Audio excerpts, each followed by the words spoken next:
H7 there first. Rook H7 first was better. You're right, partner. And then, Yeah. 'cause the C4 pawn was hanging, so you could have just kept the bishop there. Oh, see, the rook's hanging. Oh He my hangs the god. blunders the rook. Oh my gosh. Oh my Eric gosh. We have a tie just tie makes match. 2 back-to-back blunders. And That we was have a epic. tied match. 2 games, 1 back-to-back.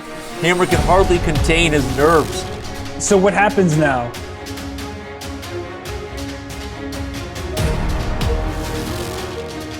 And the 2018 Speed Chess Championship is kicking off with an event that's the first of its kind with me, although you can't see him quite yet, Grandmaster Robert Hess.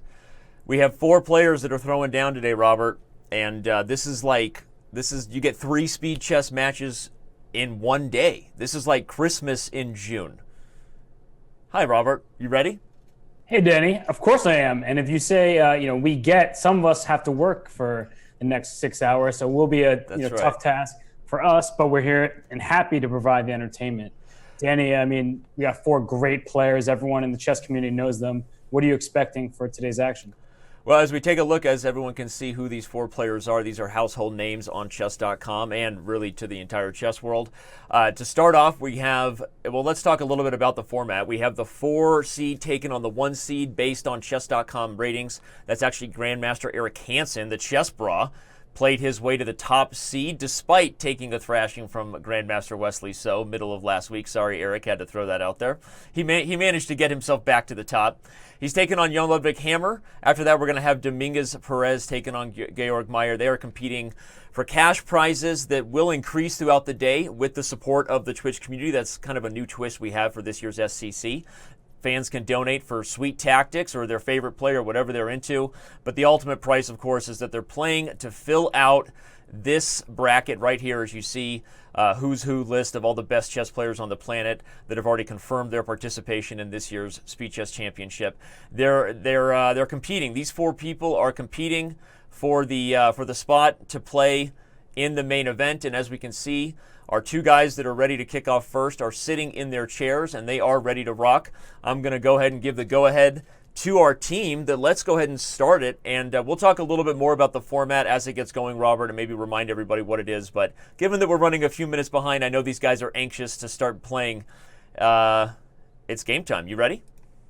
Absolutely. It looks like Hansen has finally played the first move of the match with E4. And Danny, I have to say that this is a close match for sure because Hammer and Hansen, they're both similarly rated in classical chess, but over the Chess.com server, I got to give the nod to Hansen, right? He's got the whole Chessbrah community buzzing. He's been playing so much in recent years on the server. And, well, look at the rating differential just in this game here. It looks like Hammer's 2647 and Hansen 2883. Well, you're not necessarily in the minority with that pick, and it's not, of course, to pick on our boy Jon Ludvig Hammer, who has a huge fan base of his own and his own Twitch channel. If you're wondering, everybody, you can go to twitch.tv/GMJLH. But, I think he's the 4 seed for a reason. I think of the 4 players in the bracket, a lot of people feel like he is the biggest underdog. And that Eric Hansen, while he'll have his work cut out for him, surely against Hammer, is the big favorite because of the things you highlighted, right? He plays on Chess.com, Blitz and Bullet at the highest level, and his rating, the matchup on paper is what it is for a reason here.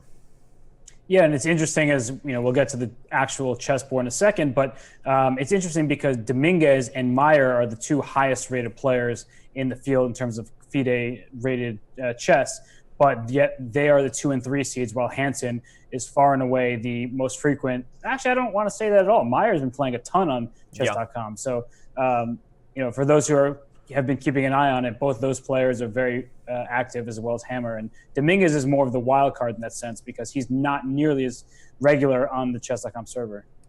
Well, we'll see what is in store here. The players are right now just completely focused on their games. Both of these guys, I know from talking to them, very excited for the opportunity to qualify for the Speed Chess Championship. They've watched it and been fans like the rest of us for the last couple of years when you see the best players in the world play this format.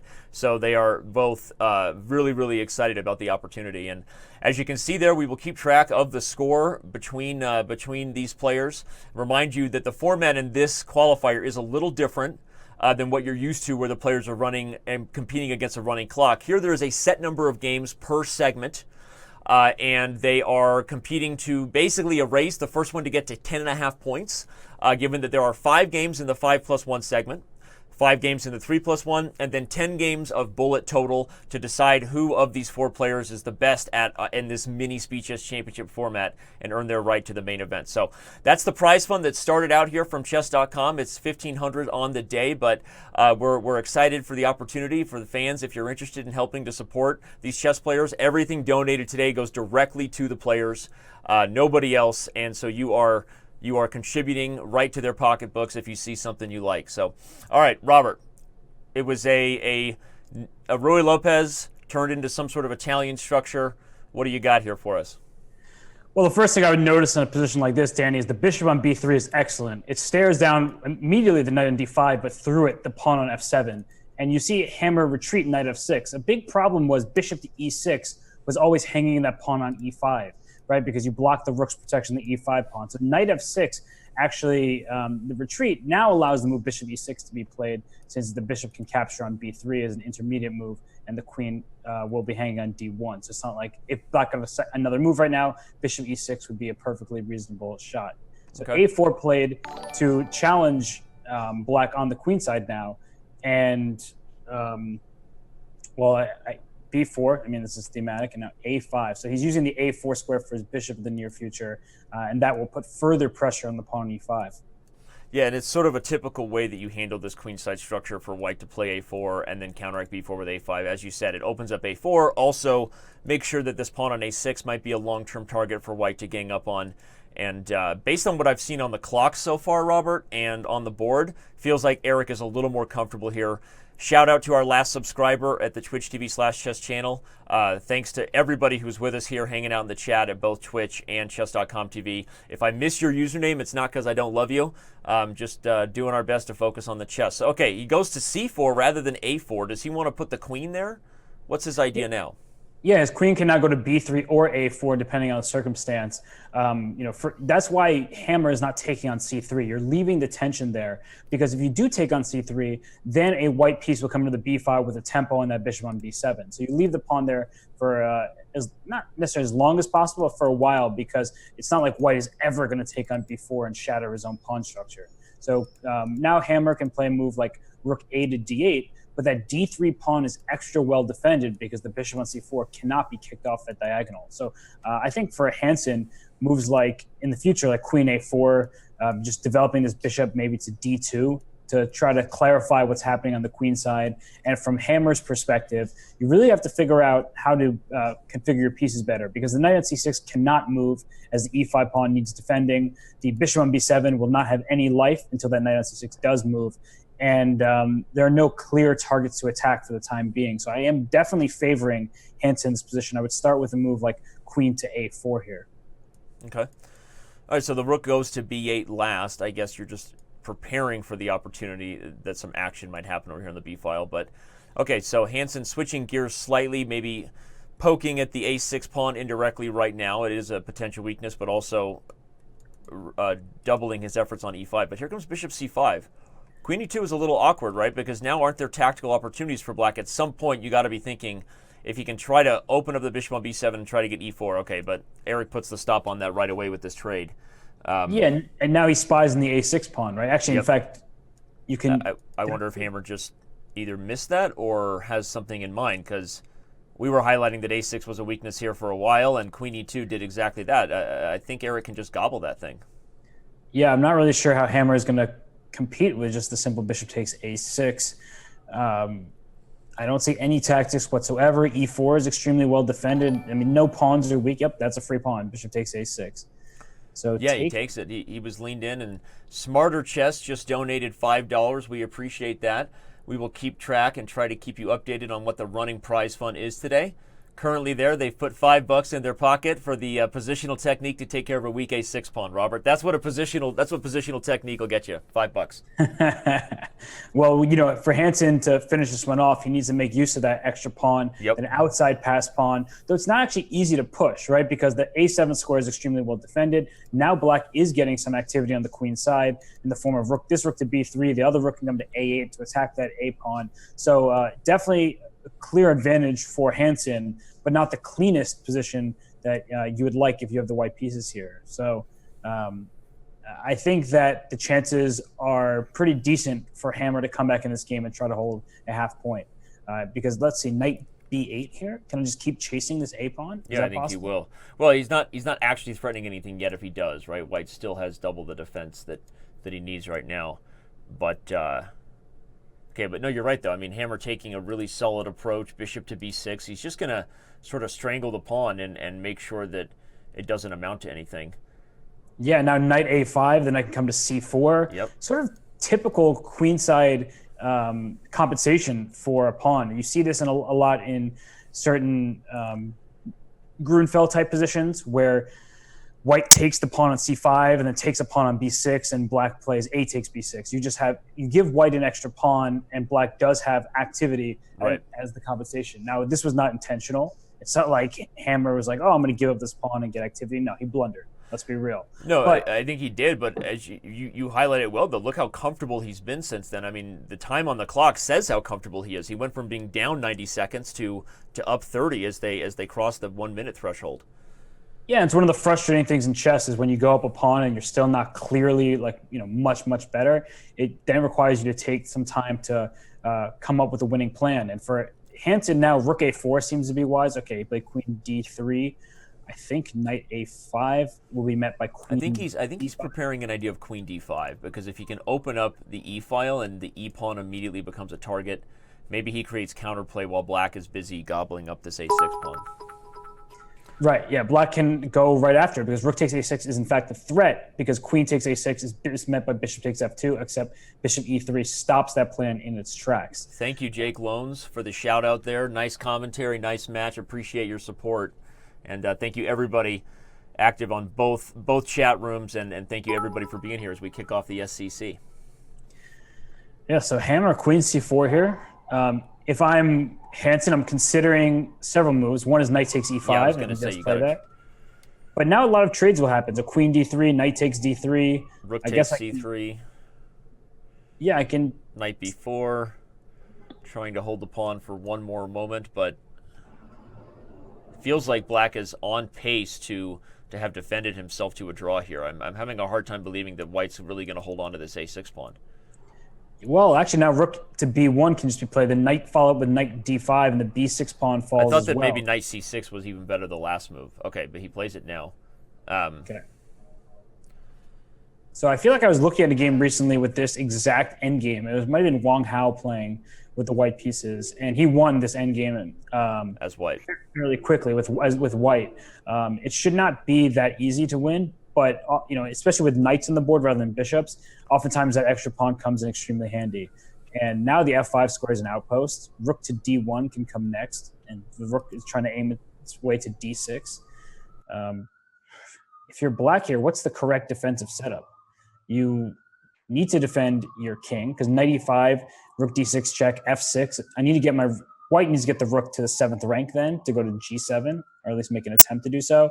But at the same time, now black clearly has good chances to make a perpetual via the a1 square knight f3. But there goes the f6 pawn. I mean, knight d5 next. That's winning. Problem.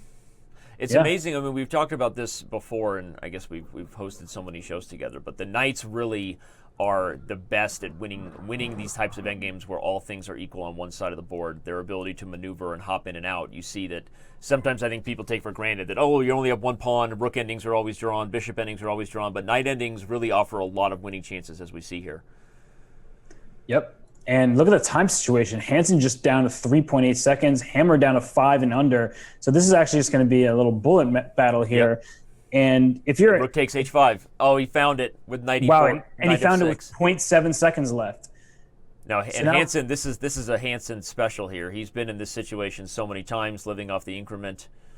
Of course, every game, every match is different, but this is exactly where Hansen thrives. And as we can see, brings down the fork. Let's get that fork emote going for all of our Twitch TV/chess subscribers, all the subs. That's how Hansen forks right there. Chessbrah strong forks.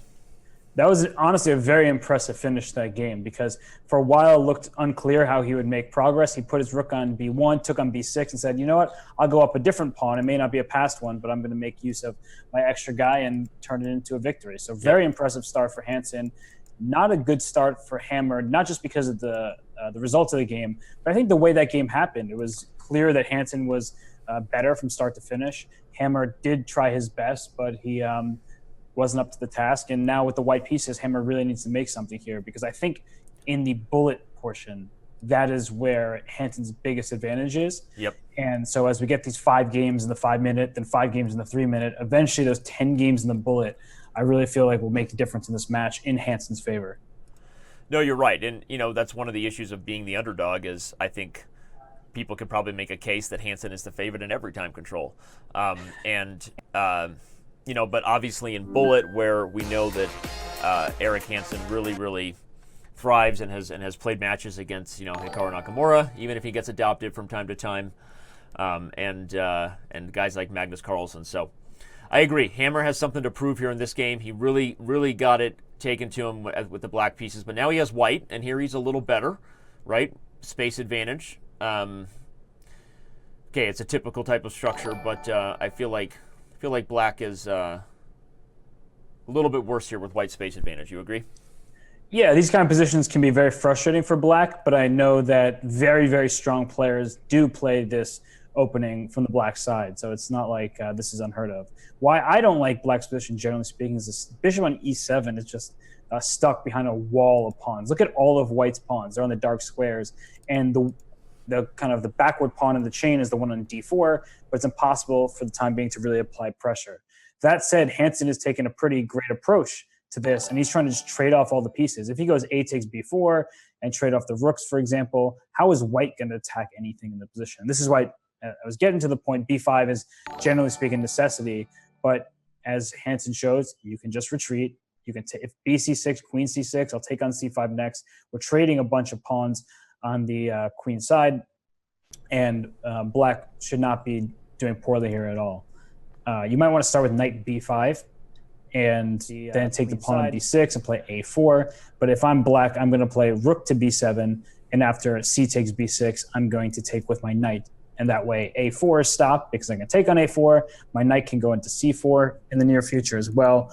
I think black is perfectly okay here. Sorry, was kind of zoning out. It was a teaching moment by Bobby Hess. Whatever happened to that jingle? But no, you're right. I guess I got a little excited at space advantage, but as we learned, it's not the space that counts, but how you use it. Once again, we're reminded of that lesson here as Hammer's space advantage is undermined, and I agree with you. The more we look at it, the more it feels like black is slowly unwinding. He's a little afraid to take with the knight here, Robert, I think because of the move knight e5 was coming, perhaps. So he does settle on taking with the queen, but black has gotten through the worst of it, I agree. Yeah, look at the squares for the black pieces now. e4 for the knight, b4 for the bishop. Okay, there's a knight that is cemented in the b5 square for white, which is a very pretty piece, but it doesn't actually do too much for the time being. If I'm Hammer, I would like to actually double in the c file and maybe try to put a rook on c7. I also will consider trying to play for f4 to f5 to chisel at the black pawn structure, but here he goes, rook c2. Next move, rook to c1. And black needs to take care of his back rank. Once the other rook comes to c1, now the c6 square, of course, is a place where I want to land my rook. So the control over the c file actually is the biggest plus in the position for Hammer. And in fact, his advantage, I believe, is growing. And with that knight on b5 and a almost 2 minute time advantage to go with it, he seems like he anticipated the way the trades and the way the queen side opened up well. Yeah, I feel like every time I agree with you that somebody's better, you flip the script on me, and then I agree with you the other way. I'm going to start thinking for myself, Robert. Well, I just think I'm not going to let you think for me anymore.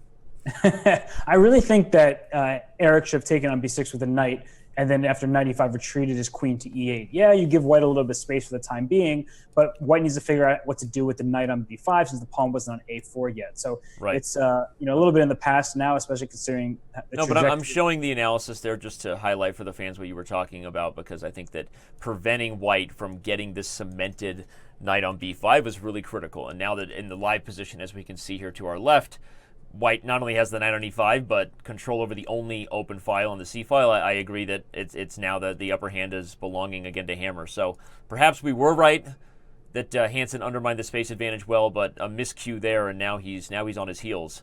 Hammer's position is looking better and better. Yeah, this is looking great for white because it's not like black can ever kick this knight from e5. F6, you essentially give away the e6 pawn, so you can't kick it. White has all the space. But if you're Hammer here, you have to figure out how to actually land some sort of knockout blow. The rook on b7 does great to cover the 7th rank. Knight on e8 now covers the c7 square, which could have been used by the rook if play rook c7 and try to attack the f7 pawn. So now you have to figure out how that your pieces are pretty much optimally placed, how to actually land something that is close to a knockout blow. So here, queen g4. Yeah, queen g4 maybe F5. Starts to prepare for that knockout blow. As you're saying, F5 would not only create new ways for the queen to get in, everybody, but opens up the 6th rank.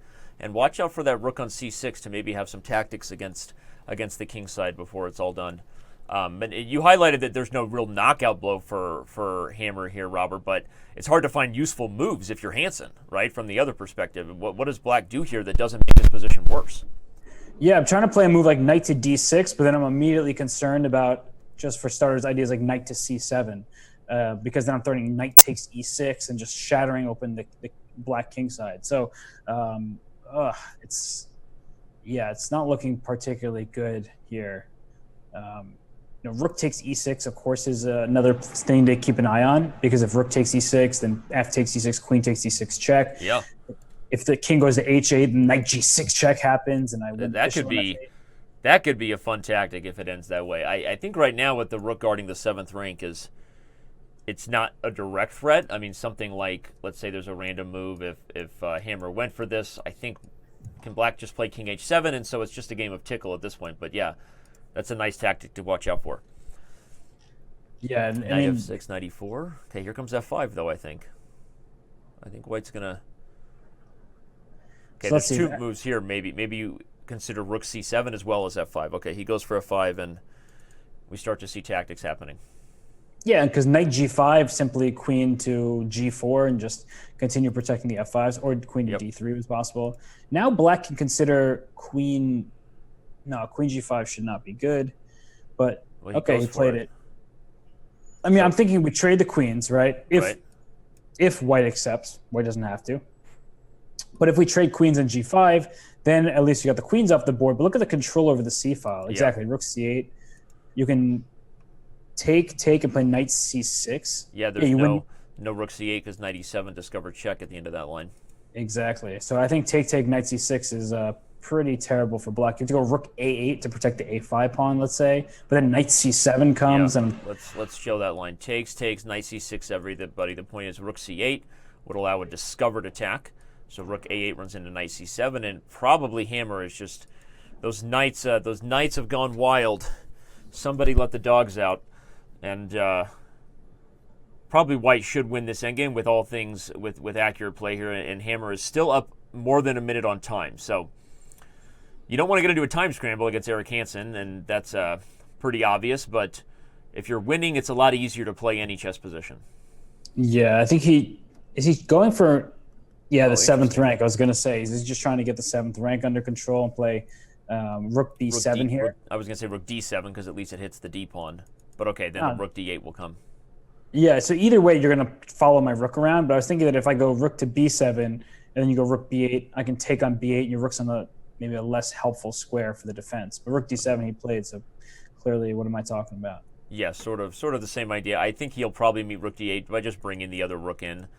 Hansen doing the right thing here, everybody. Whenever you're in this type of endgame, we've all been there, you want to look for that opportunity to just get active. You're totally willing to sacrifice this d5 pawn just so that black can start to get the rooks active against the white king, get your own counterplay going on the 2nd rank. kind of a Dvoretzky must, right, Robert? You got to be active. You don't want to just defend passively and get strangled. Yeah, and here, I mean, black for sure is getting strangled. Knight c7 is an option. The issue with knight c7 is you're not actually threatening the rook on e8. Right. So like knight c7, the idea is to meet rook e7 by knight e6 check, which is devastating, winning an exchange. But after knight c7, I'm thinking, can maybe black just move king to, yep, there's king over, as I was about to say it. And what do I do with my rook on c1? Huh? f3. So what about knight d2 here? f3, knight d2, king of 2. I guess Hammer is sort of just... I wanted to go knight c4, but I can't because then you take my rook on e8. Uh-huh. But you can play knight b3. Yeah, knight b3, then I guess just rook b1. And then I'm attacking your e8 rook and your knight on b3 at the same time. So it's... Hansen zoned in here. You can so knight takes d5. Hammer. Knight takes d5 is a tactic that works because both rooks are under it. But I don't know if I was going to say, you can see Hammer's eyes going a mile a minute. I think he's calculating knight takes d5 right now. Yeah, I'm not sure I love it, though. Has to be a winning endgame there. Knight d5, you go rook takes c1. Okay, he took on d8. He just doesn't want to give up any squares. So now knight back to b5, let's say. Oh, then knight c4. Wait a second. Yeah, if anything, he's going to be missing his opportunities here shortly. Look at g4, trying to pry open the e4 square for a fork. Sneaky little Hansen trying to come up with tactics while both players get under time pressure. Okay, now rook d7, though, is super strong. Rook d7, knight e... Okay, he plays knight e6 first, but look out for rook d7. But now rook c2, maybe? Yep, just to get some knight c4 check ideas. I was going to say even rook d7 might have been possible there anyway, but he needs to just go for it. Yeah, but now white's too fast here. Yeah, too fast. This discovered check is really nothing more than a bluff, short of a blunder by Hammer. So I think he's going to level the match here. See, he wants rook takes f6, obviously, and then knight e4 check. Just got to be careful. Okay, so rook g7, throw that. Okay, or that check, and then move your rook to safety. Nothing wrong with playing tickle, everybody, especially if you have a 1 second increment. Disciplined chess. You don't need to force it. Gain a little bit of time on the clock there. So both sides are sort of playing this oddly. Now rook takes a4. Hansen played with 0.7 left. He almost flagged. He did flag. Okay, he did flag. Wow. That's shocking to see. Not every day you see Hansen flag when he's not playing Hikaru Nakamura. But indeed he did there. And we are instantly off to see the wizard again. And the scoreboard has been brought to level. The prize fund is $10 more than what we started with. I want to give a shout out to all 2,800 of you watching this show right now. I'm sure there will be more as the day goes on. We have got a long day ahead of us. Right after this, Georg Meyer is taking on Lenier Dominguez-Perez. And then the winner of both of these matches will play later on today. So, Robert, I'm exhausted already, and we just got here. This is going to be quite the day. Yeah, but it's an exciting one because with all the Chessbrah fans out there, the Hammer Time fans that have been talking in the chat, I've been looking through the chat, and I see Vertwitch saying Hammer's a champion. What is Hammer? A champion. A champion.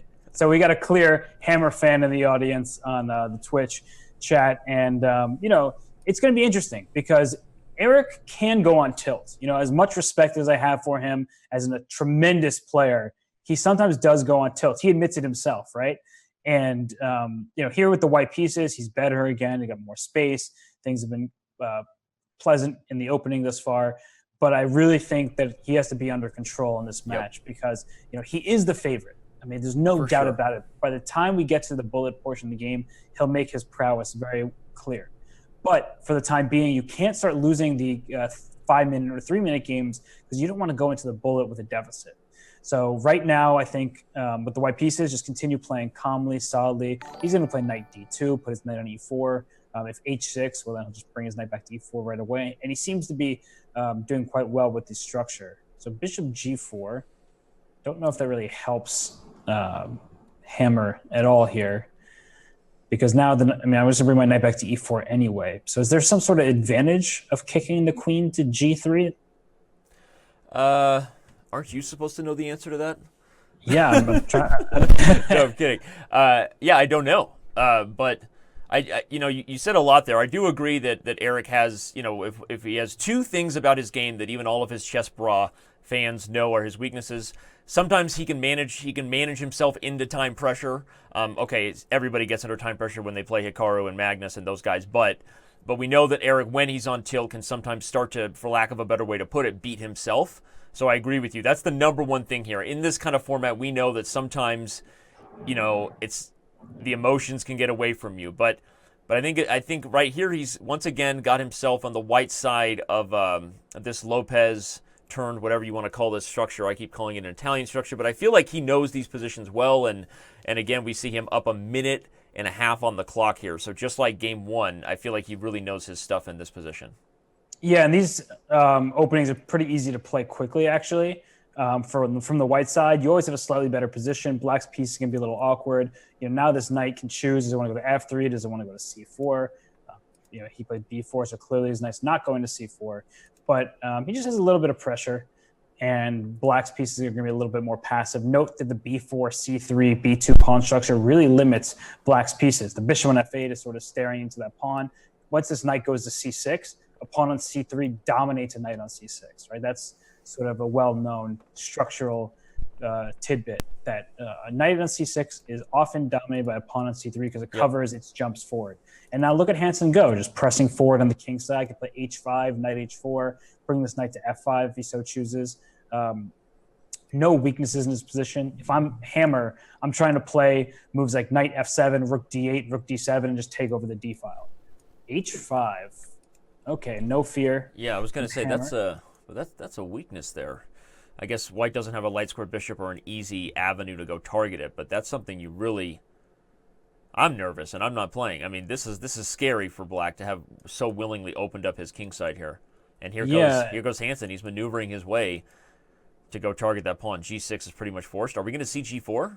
Is he going to go all in? I was thinking about that, but if G4, H takes G4, knight takes G4, F5 comes in, and all of a sudden I think Black is the one with a stronger attack than White because you have to spend some time moving your knight away from the attack, and then F4 can come at some point, and if the G file opens, of course, Black will make use of that. So he's playing for the D file now, and maybe it was a good decision by Hammer after all to play his H5 move, just stopping White's progress. Yeah. And from Black's point of view, you can play Bishop H6. All right, now you can just probably trade on C5. I don't know. It's an interesting move though, because if the pawn comes there, it sort of continues to keep that knight on F7 at bay. So Hammer doesn't like it. Takes over the diagonal that White left behind. I agree with you. I mean, I was super nervous when Hammer took this approach, but the more it goes on, it feels like Hammer is kind of slowly unwinding here. Yeah, no, Hammer. Here comes Queen B3, and White's attack is gone, and suddenly you're worried about infiltrations to the D2 square. You're worried about the B pawn being weak. So I don't know about knight F3. I think G4 was well timed at this moment. When the queen went to B3, that's the moment I want to go G4. And by playing G4, I'm attacking the pawn H5 directly, and you can't actually defend it. So the only way to defend it is by capturing on G4. Then knight takes G4 happens. You have to spend a move playing a move like Bishop G7, and then White can even consider playing H5 there, a temporary pawn sack to bring my knight to E3, and then try to take on H5 with the queen. So that was certainly in the cards there. I'm showing your variations on the analysis board. Did you eat your Wheaties today? No, but I ate a Subway sandwich. I mean, that's a shout out for Subway. That was a surgical attack there by you, buddy. That was good stuff. I agree with you. Liquid Egg Product just donated $25. Previously, we had Sean, username on Twitch, donate $25. Everybody that has been getting on this train, showing these players your support for their chess, and all the subs and everybody. Sorry that Robert and I are so zoned in here, focused on the chess, but I see everybody, and shout out, nothing but love, and with you, all these events happen. So thank you for being here. Yeah, absolutely.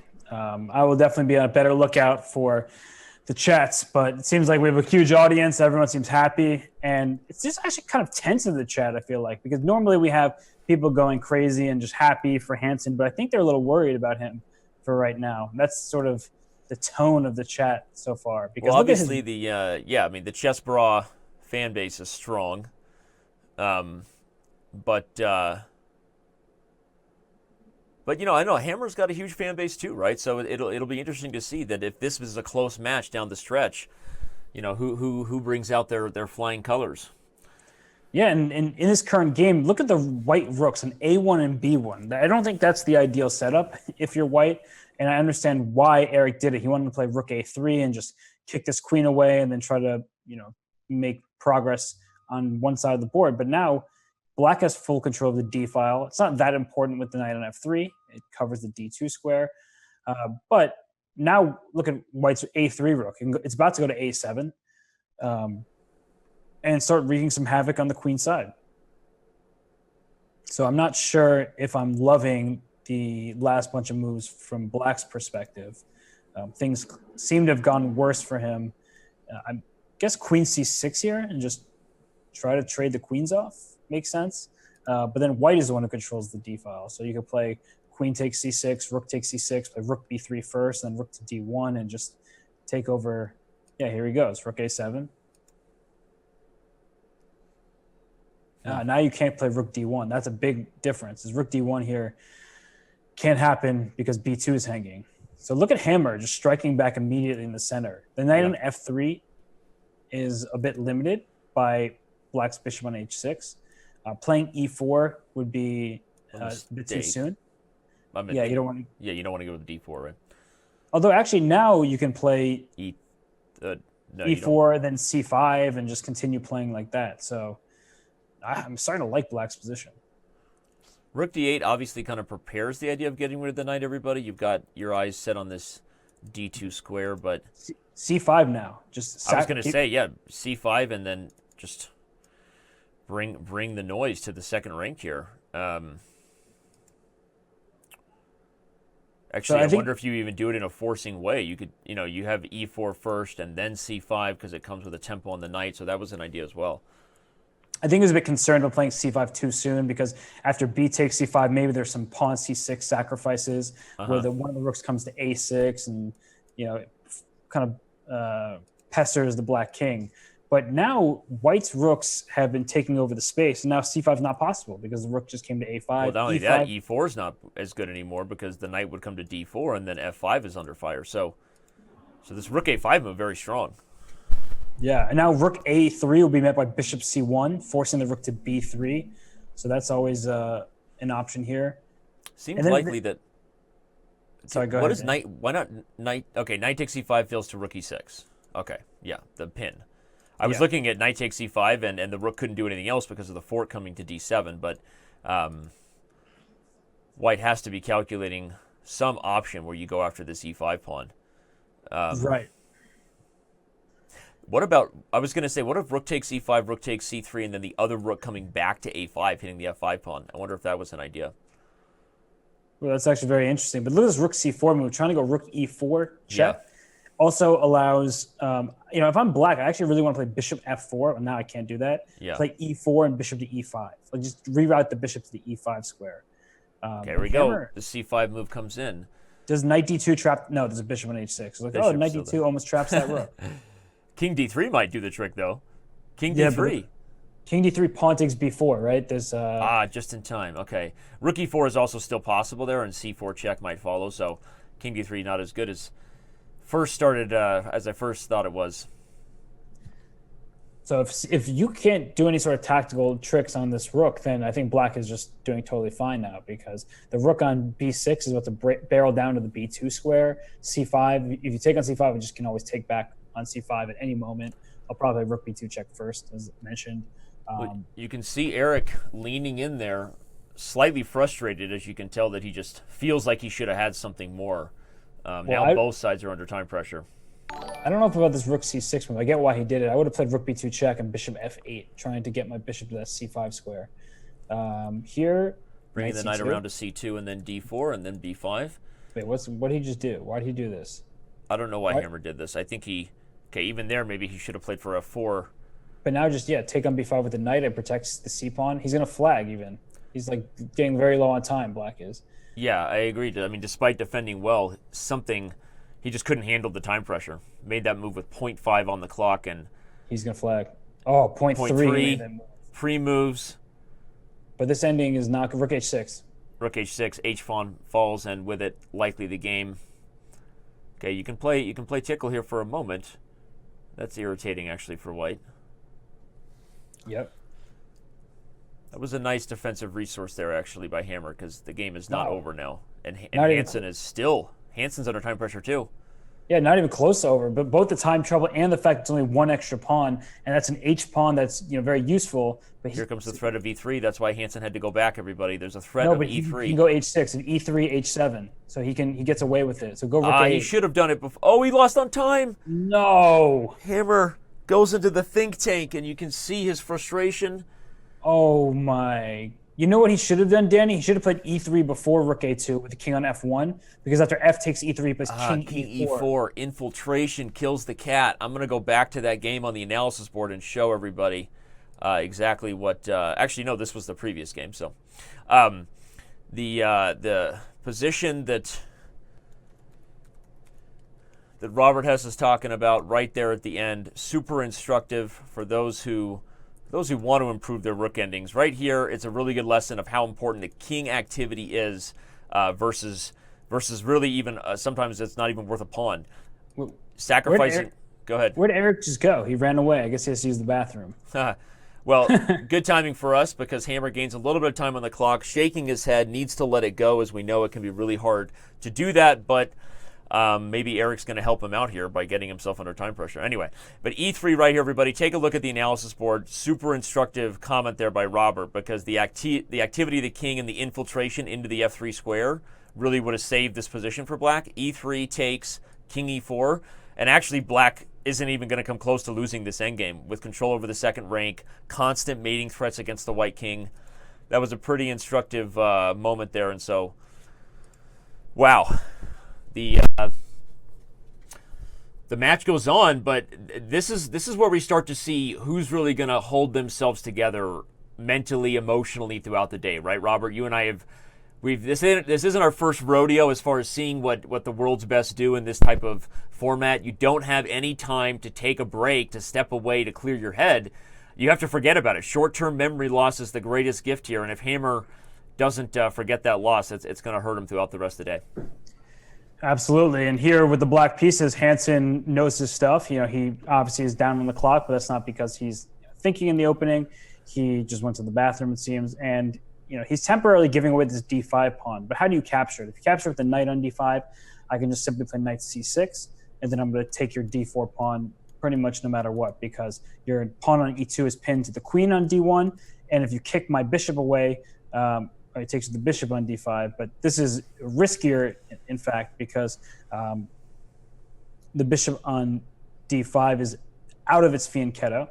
So if you put E3 here, I think black can try, he's going to say E5, and just sort of play for activity. You can't castle for the time being for white because the H3 pawn is now under attack. Yep. And so you're going to have to rely on the fact that you're up a pawn, and even perhaps two if you decide to take on B7.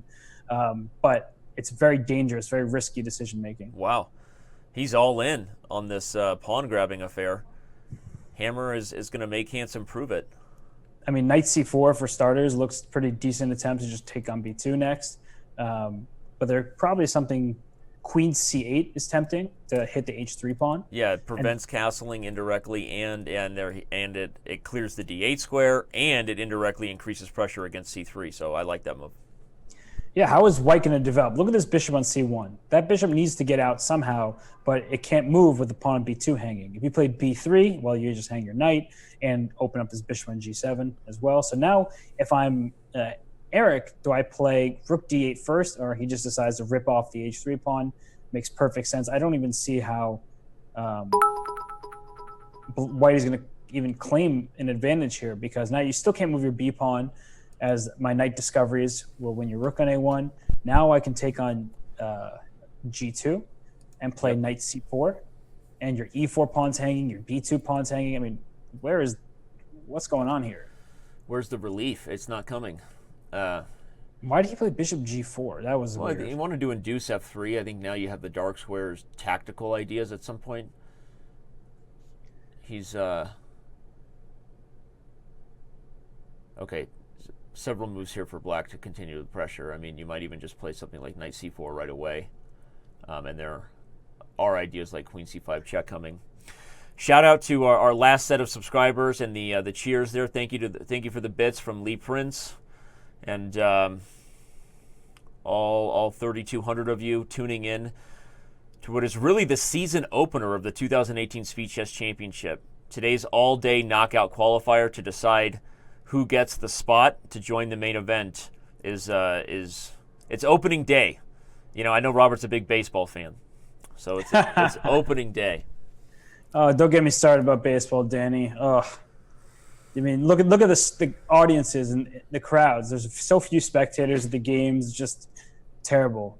If you want to talk sports, we're not talking about World baseball here. I don't know why you had to go down that road, but we can see Eric is now either feeling his mojo or just trying to let the fans know he's relaxed. But he's been bobbing his head here. I think he's trying to pump himself up because right now he's down a pawn. Knight f6 check could be an annoying threat. Actually, it's not really that annoying because you take and play bishop takes a2. So, okay, maybe he's totally fine. So bishop e3 from white threatens knight c7? Yeah. So bishop e3, I guess rook... Oh, I can go queen takes a2, actually. Yeah, that just go pawn grabbing. Yeah. I'm not really feeling this position for white. Neither is Hammer. He doesn't seem to be super thrilled, and feels like he was just sort of out-prepared in this line. I mean, he went down the road of pawn grabbing, but has been regretting it ever since. Yeah, this is not ideal. Knight c4 even better, I think. Knight c7 not really possible, everybody, because the knight will take on e3 with tempo on the queen, and even if it is a big trade, black will be much better in the end because all of these bishops will come to life and take everything on the queen side.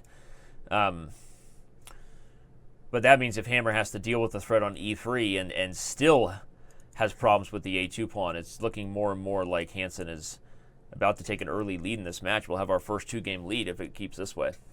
Well, so I guess a couple things here. Bishop d4 is a possibility, but then I guess he has to be concerned of just the light square bishop taking on d5. Yep.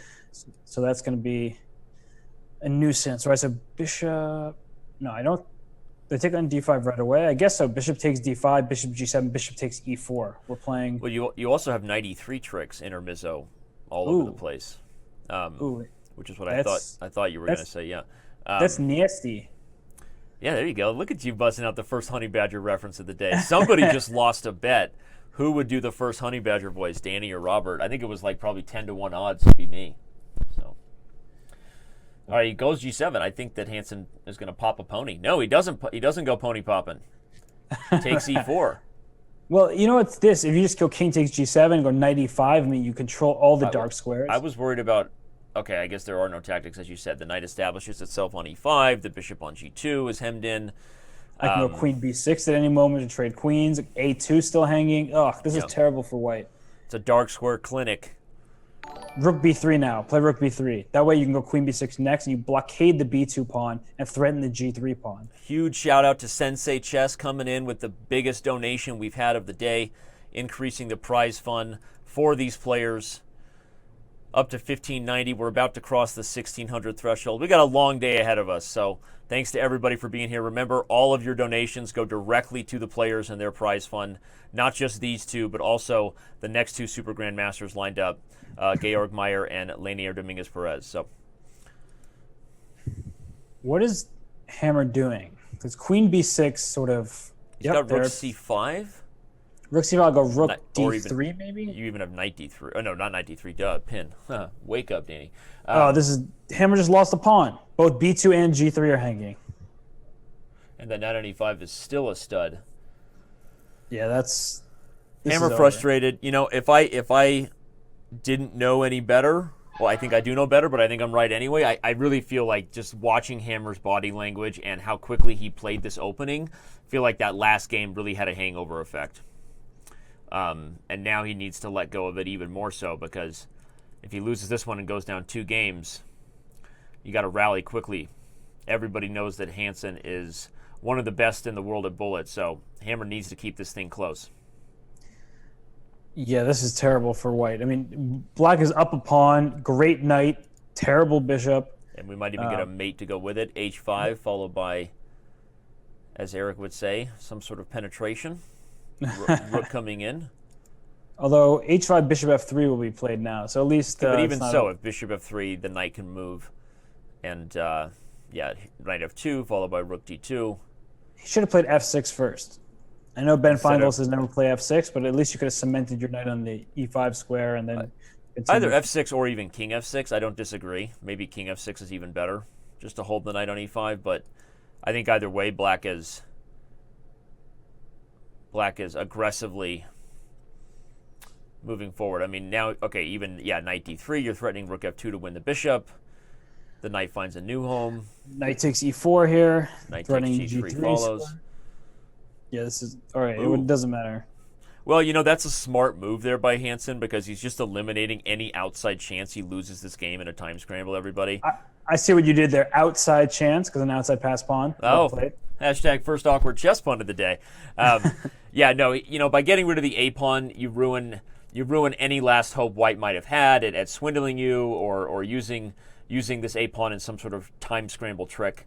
At this point, with all the pawns on one side of the board, the knight is a better piece than the bishop, to be frank, and you're up a pawn already to go with it. So, yeah, but now, wait, Rook C7 is a threat. So Bishop D5 here. The knight will come to D3 to E5. Perfect timing. It finally makes its way back home. The knight will land on this perfect square. Hammer shakes his head, probably resigns here if I had to guess. No, he'll play on. Never give up. Never give up. Ooh, he's going to trade. I don't know that really means that he gets a draw, but... the king will just run to D6, C5. But then where? I don't know if he'll play for F6 and G5 to hold... Okay, I thought he would play for G5 just to hold the dark squares there. But yeah, wow. Did Hammer just swindle himself?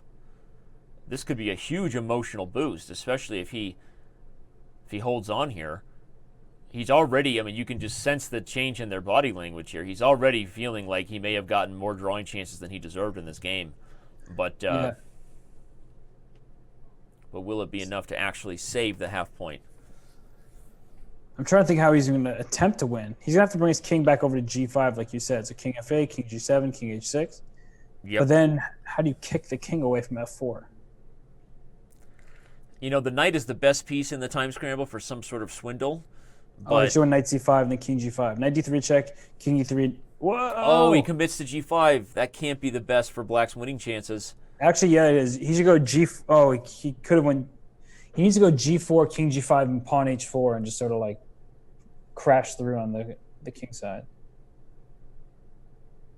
G4, okay. You're saying G4, king G5, H4, kind of force your way into a G pawn. Yeah, it looks like that's what he wants to do. I need my knight to be able to give a check, so I think he did this did he just allow king F5? He did, but Hammer didn't take it. King F5? King F5. No. Yeah, king takes G4. It's going to be a draw. King takes G4. Oh my gosh. What a save. Although one of them still might flag, so... Yeah, nothing is over till it's over, but now you see the opposite in their perspectives here. Wow, what a save there. No business drawing that endgame. We were about to put Eric's technique on the positional mantle, right next to your trophy from T-ball. And but instead, he let it slip away. And that's a win for Norway. I see Axe Villager putting the Norwegian flag, and I see Virtuich Hammer Time, and a lot of people going with the Hammer Time. Okay, so maybe it's not all Chessbrah fans in the chat. Of course, we see Tommy over there holding down the Chessbrah. He doesn't know anything but Chessbrah hype. So, thanks everybody who's here. Thank you, Chessbay, for all of your support and help as usual, and the entire Chess.com team behind the scenes here. Thank you to everybody. A lot of premium members on Chess TV as well. Thank you for being here. Is Hansen up a point? Hansen's still up a point, even with that draw. How did that happen? Oh, because Hammer was just white. Got it. Yeah. Hansen won both of his games with the white pieces. Yep, and he's got the same structure here. Hammer playing a little faster now, as we can see, not down as much time, but we see both these players having trouble forgetting the last game. Hansen still frustrated that he let that one get away, but there's plenty of time left for both players to right the ship. So, okay, what can Hammer do differently in this structure? Let's put on Robert Hess's teaching pants. I don't know if you brought those. Did you leave your pants in the dryer, or you got them on? They're actually at the tailor. They're being altered. So, okay. Got nothing to teach today. Spew Riki just subscribed for you to put on some of your teaching pants, and let's talk about it, because how is Hammer going to change his approach in this structure? So far, he's been ground down a couple times. Although that last one, he kind of held on, and maybe now he has a similar idea. Brought the knight to d8, going to remaneuver it to f7 so that he has threats of coming to d6. What can we tell the fans about this position for them to understand this better? Yeah, I think that Hammer did a very, very good job last game, and he deserves credit for it. He sort of blundered in the end game when he was actually turning the tables on Hansen. And here, Hansen has gone for a different approach. He said, well, look at the A file. I have a rook on A1 that's on a semi-open file. I'm going to start attacking some of these queenside pawns. And what he's done is tied this knight down on D6 to the pawn on B7. That said, the knight on D6 also closes the D file, so it makes it hard for White to get any sort of penetration on that line. White's play is pretty easy, pretty standard. B6 at some point will have to be considered because the knight only has the C6 square to run to. But instantly comes with the weakening of the A6 pawn, right? So you have to be very careful on that. Yeah. And actually, once you go knight C6, you can play queen D5. Okay. He's gonna go knight C6, knight C4, maybe. But is there some sort of tactic on knight C6, given that it's undefended temporarily by the queen on E6? Makes you wonder if that's what he's going for. Here he goes. He puts the knight on C4, which does two things: hits the knight, the E3 bishop, and the B2 pawn. So three things. So that's three things. Yeah. Your counting skills were on fine display there. My counting skills were on fine display, as they pretty much always are. Well, here we can see Hammer laughing. I'm not sure if he just heard us. I'm not sure if he's listening. I don't even know. I never recommend listening to my banter while you play, but to each his own. Yeah, there's no chance. Gobble the pawn. And the knight can just return to C4, I guess. But what Hansen's claiming is that once he swings his rook to A1, he's going to double up on the A pawn, regain it, and hopefully, for his sake, get an advantage. But I'm not so sure. I think that even if Black gives back that pawn, I'm not sure White's any better there. But let's see. Knight C4 is played. Rook A1. And how do I defend? I can play pawn to A5, which is encouraging a bunch of trades on the A5 square. But White has a little bit more pressure, a little bit better rook activity, a stronger bishop on E3 compared to the bishop on F8. So maybe that's slightly favorable for White. You can also just give up the pawn on the square. But, for example, knight takes E3, pawn takes E3. It's not like White's position is shattered. By no means is it shattered because at some point you're going to have to take on D5. You can't just leave my queen there forever. Once you take on D5, after E takes D5, my pawn structure fixes itself. Yeah. So Hammer, not interested in that. He agrees with you, decides it's in his best interest to just simplify it out. He's going to lose the pawn back, but... Wait, Danny, there was a kind of crazy tactic. There was knight E7 check a move there. Knight E7 check. Oh my gosh, he missed it. Well, then he had king F7, actually. So barely. The idea, everybody, is Robert was disconnecting the rook's protection from the queen and pointing out that this rook can't leave the 8th rank without A8 falling. Black would be okay with king F7, but that's a nice find, although didn't work anyway. Whether Eric saw it or not, he made the right decision. And now you said that at some point Black would have to take on D5, but Hammer is trying to prove you wrong here, forcing Eric to move his queen rather than trade and undouble the E-pawn. So I actually am liking Hammer's chances a lot more now that he could force that trade. If he can get his bishop activated, try to get some play against these weak pawns, I think Hammer has played that transition to the endgame well. Oh, absolutely. Look at this rook on D3, attacking both C3 and E3. There's no way to defend both. Black is just better here. Yep. Maybe Hansen will hold this one because maybe he'll get his knight to a good square, but something happened here, and it's one of those things that is, this game is more important to the overall match score than maybe everybody realizes right now, because Eric has gone back to this well in the Ruy Lopez 3 times, and he won the first 2. So if Hammer's persistence and stubbornness to keep trying to find the right approach for black pays off and forces Eric not to play this opening, look for that to play a part because there's still a lot of blitz games left. So obviously it's just one game, but if Hammer has figured out the right approach for black in this structure, that's going to pay dividends later on. Right, for sure. I mean, Hansen will need to mix it up. By the time you get to Bullet, Hansen will be playing any and everything. I think that's how you tend to play Bullet at these levels. I know that's how I do it. I play B3 a lot, but I can mix it and match however I see fit. But in this current game, Hansen is both going to be down a pawn and he's down a minute and a half on the clock. So things are not looking good for him. Rare for Eric to be down that much time, even with someone who occasionally struggles with time pressure. Shout out to Dr. Usetic, one of the Chessbrahs in the chat. Okay, Hammer wins one pawn, and it wasn't even the weakest pawns on the board. The e-pawns are still there, so Hansen shaking his head. Yeah, I mean, what Eric's trying to do is wait for the pawn to go to c5. That's what he's really hoping for, so he can plant his knight on d5. He needs an outpost of some sort. But with the pawn on c7 and no direct access to the d5 square because you can't go through e3 as there's a pawn there, that knight on c4 will just stay put and try to lay claim that it actually stopped black from doing anything. Look at this current setup here. The rook on c6 is actually completely dominated by this knight on c4 and the rook on a8.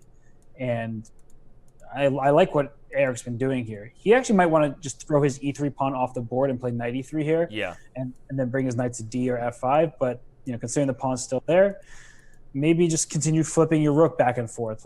Keep the rook on the a file. Then you just don't want this rook out. What is the rook going to do? Just play rook a2 here. Sit, relax, and ask Hammer to beat you. Sit, relax, and enjoy. Well, if Hammer can wiggle his way out, he is up the extra c-pawn, but I agree with you. Look at this really nice technique. Eric takes away the b5 square. The knight is working with him to guard the a5 square, and Hammer giving kind of a scowly face there. Not thrilled with his inability to get that rook active. How do you do it? You might have to play rook e6, bishop d6. There we go. He goes for it, and then maybe rook e8. Maybe that's the way out. He finds it. Yeah, but bishop d8. He doesn't want to trade it off. Let's see. Rook a7 at some point. Rook e8. I'll play rook a7. That way I can go my knight to b6 with check, and then over to d5. But even so, that feels like progress for black as long as he can keep the bishop in a position to guard the f6 pawn against the coming knight to d5. If this rook gets out, black has winning chances again. Yeah, but I don't know about rook a6 check there. I would have waited to play rook a6 until the bishop was on e7. So I would have started with a move like king d3. Yeah, if the bishop was on e7, you would have been able to bring it over and pin it. I see. Yeah, keep my king off the dark square. So after king c6 back again, I will play... his idea was if king b7, rook d6 maybe? Well, the other idea is g4, and he plays rook g8 first, but I was wondering if it was even possible to play g4 and then rook g8 and just aggressively look for more counterplay on the king side.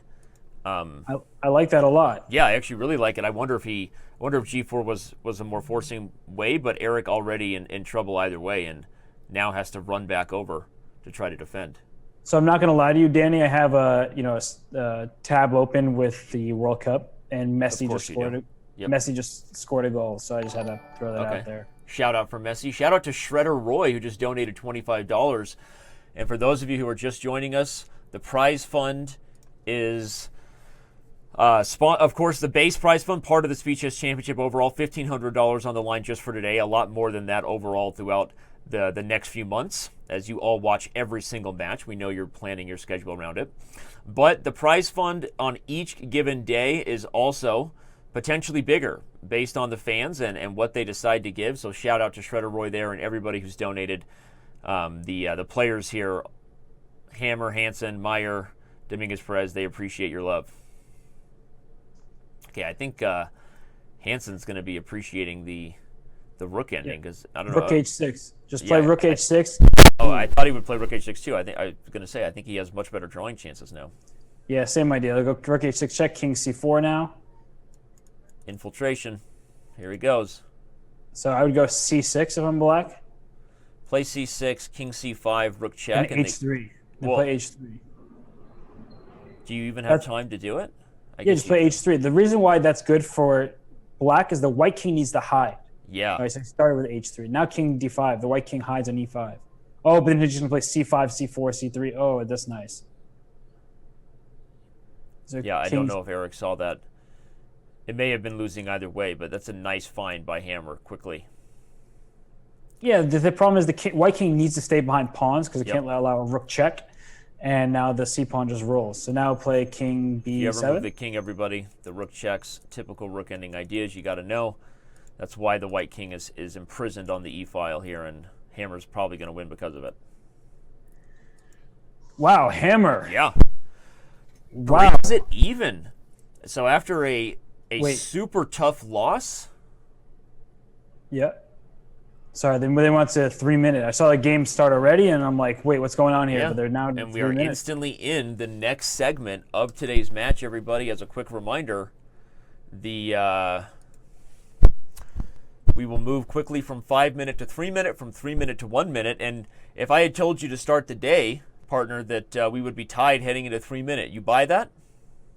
Yeah, I would definitely buy that. I think the slower time controls favor Hammer, not favor him over Hansen, but favor him way more so than when he plays in the bullet. Yeah, I think that he needs to make his moves here in the longer time controls. And I actually think that they're relatively pretty level in the slower games. I know Hansen has a higher rating and he has showed great success here on Chess.com, but Hammer is a very good player himself. And I actually think the fact that Hammer typically plays his openings very quickly, which we're not seeing in this game, will help him in the blitz segment. But right now, Eric playing instantly, he knows his Grunfeld type positions extremely well, and thus, he still has 2 minutes and almost 50 seconds on the clock. But now he's sitting and thinking after knight d4. So the idea is clear for Hammer. Protect the d5 pawn. Once you play knight to d4, you open up this bishop on g2. And with the bishop on g2 open, you could play e4 to further protect the pawn on d5. The knight on a5 is a little bit awkward, but it's going to find itself back in the game shortly with moves like knight to c4. And here, can't you just leave white with an isolated pawn? It's e d5, knight a to c4, for example. Bring this knight to d6. Black lacks a bit of space, which is the issue. Well, c6. I guess the knight on d4 is just hanging, right? I was going to say the other option is even c5 if you're motivated to kick that knight out, but he doesn't need to. He just wants to take advantage of the pin that he's got on d4, and now black will win the pawn back. But b3 is an interesting move, not just because it takes away this square, as we said. That's that pony's access point to get back, but also prepares bishop a3 as well as bishop b2 in some positions. I mean, here I think bishop a3 followed by rook c1. Makes perfect sense, right? Bishop a3, rook c1, go for knight b5. The pawn on d5 is actually easy to target for the time being. Puts the bishop on e3. I don't know about that. Funny that I'm not sure that we would have anticipated this, right? White was up a pawn, black struggling to get it back. We transitioned to a situation where black holds the extra pawn, but now it's white with the pressure. Yeah, I mean, well, I don't know if white ever had an extra pawn, but white definitely had the more space and the extra pawn on d5 was an extra, but okay, so now knight b5 perhaps head into c7. I guess you have to worry about d4 punching through. Yeah, I wonder at what point you want d4 to happen, because then you could take on c6 and try to take on d4. But for but there's still a lot of dangerous options. I mean, even if you play knight b5 and d4 happens, you could play bishop f4, and you still just have a ton of tactics potentially over here with the knight coming in. Okay, well, we're going to find out, because that looks like where we're headed. Well, and bishop takes c6, de3, fe3. I mean, you can get away with that for the time being, but it looks way too awkward, and I don't really feel like giving up the bishop pair. So bishop f4 makes far more sense. Yeah. And well, shout out to Chessbrah, who just gifted her 64th sub on our channel, to Agent JL. And 64, that's a magical chess number. Yeah, can't give up any more, can you? Yep, that's it. You're stuck at 64. Limited by the boards. No, with 4-player chess, there's way more. That's true. There's a lot. Okay, so yeah. All right, but he goes for this bishop f4 line as we anticipated. Now even bishop d6, followed G5. by G5, super double edged, super risky. can I go knight c7? That's my first instinct. Is like, can my knight find its way back home if I go knight c7? Probably not. Knight c7, gf4, knight a8. I just, go queen back to d8, for example. The knight gets trapped. So maybe it wasn't possible. Wait, but this might be something he regrets. Okay, he could have also considered bishop a3, but then a6 would have been really strong. Shout out to Library Lad, who just gifted a sub to Capablanca. Appreciate it. I liked your move, Danny, bishop a3, because knight c7 goes to d5 through c7. So that was definitely a possibility. Here, knight d6, rook e7. It's like both sides are kind of hanging on by a thread in certain lines. So now knight d6? Yeah, now knight d6. Definitely knight d6, rook e7, though. Then knight takes c8. Okay. I guess you just go rook takes c8 back. You also have knight e4 with tempo, possibly. And then you can try to get the bishop out to b6 later. I actually like that better. Yeah, I was trying to go knight takes c8, and then if you take on c7, I have knight b6 to d5, right? That much is clear. But if knight c just rook c8, yeah, you're kind of my bishop on c7 sort of lacks great squares. Yeah, you could play bishop b6, as I'm showing in the analysis board, and probably white's still okay. But the biggest issue right now is going to prove to be time. Hammer lower than 20 seconds, as we said. The time controls are already faster. We are in the 3-1 portion of the match today. Okay, so just trade on e1 and play d3. At some point, you might even just play h6. Okay, he plays g4 to defend it. I was going to say you might just take your time to defend that potentially loose pawn and then focus on moving the d pawn after that. Couldn't white have just made a draw by going rook takes e7, trade everything on e7, take on c6, and take on d4? Is that like... Oh, no, I guess you just take out the pawn on c6. No, I'm speaking nonsense. I'm trying to win the d4 pawn back, but there's so many pieces defending it that I'm not in time. So, whoa, look at the time situation. All of a sudden, Hansen down under 15 seconds. One of the things that Eric has a tendency to do, and he knows, and he can be critical of this himself, but right now it's not going to matter because he spots the skewer that Hammer didn't see. Eric does sometimes switch back into modes of taking a little too much time and maybe overthinking what he should do in a position. But right as I said that might matter, it certainly did not. And wow, Hammer pretty frustrated with that. But it's a match here, everybody. If you're just joining us, it's only a 1-game separation, even with that victory by Grandmaster Eric Hansen taking the first point in the faster time control. There's still plenty of time left. Hansen is favored in bullet, at least by most people's eyes, and for a good reason. But right now, Hammer has really been close in this match, despite being the underdog. Yeah, and Hammer rolled his eyes after that game, clearly upset with himself at how he misplayed the opening, went down a pawn, and could never get quite enough compensation for that pawn. So clearly ticked off Hammer. And for Hansen, well, look what he did here. He just said, I'm going to play this... the boring Berlin. Yeah, the boring Berlin with the rook e1, just trading off some pieces, a slightly better position, and he's trying to play like a super GM at a classical tournament. And I think that's the wrong approach. Look at the time situation. Hammer is, has a full time on the clock. Eric's the one who spent half a minute. Yeah. And, I guess if you're Hammer, your work with Carlsen in the past, and your commentary at big events, and your just, overall chess observance pays off in the sense that you're not going to be worse in an equal position. So, yeah, not loving the opening choice. Yeah, I agree with you, especially because of the time and because of you highlighted one of the key points of who Hammer just is. It's even if this is a part of your repertoire, Hammer has helped prepare this many times as one of Magnus Carlsen's seconds, and as a commentator knows these positions pretty well. So, not sure why he chose this. We'll obviously talk to the players after the match, win or lose, as we always do in the Speed Chess Championship, and see if this was an opening or just kind of a brain slip that Hansen didn't get a lot out of this opening, and now he's down a whole minute. Yep, and G Moves named this the super boring variation. Yeah. So shout out to everybody in the chat.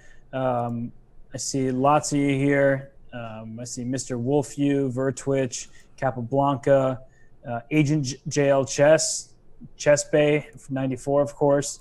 Lots of people here rooting on the players, enjoying the action. Unfortunately, not much going on here. Although I don't want to speak too soon, because sometimes what's tricky about positions like this is you get sort of relaxed and think that the position is so simple, and that's when mistakes start to happen. For example, rook to e8 here.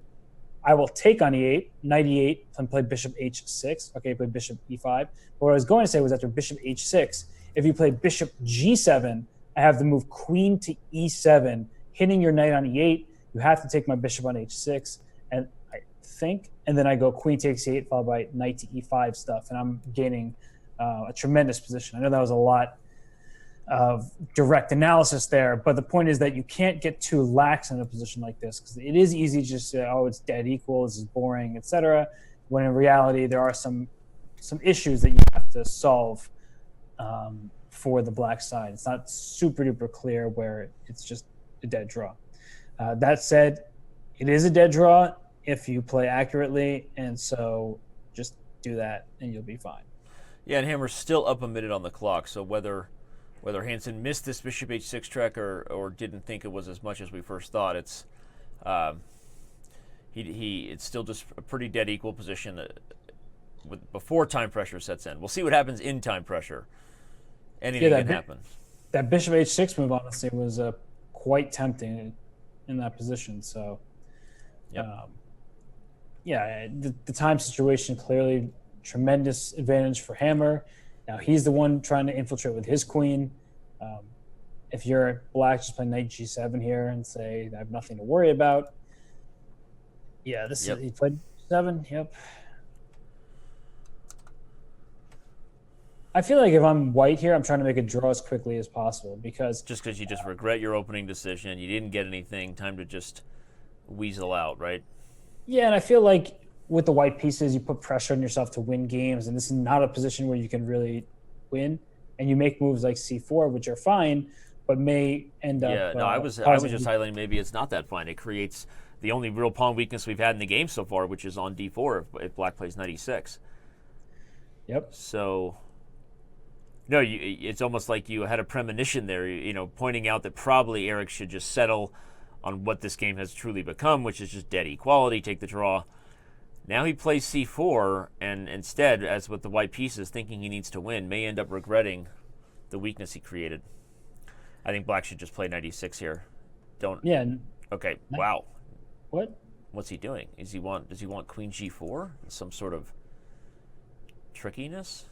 I don't understand what either player is doing, honestly. I know you're paying me to give you that information, but I don't have it right now.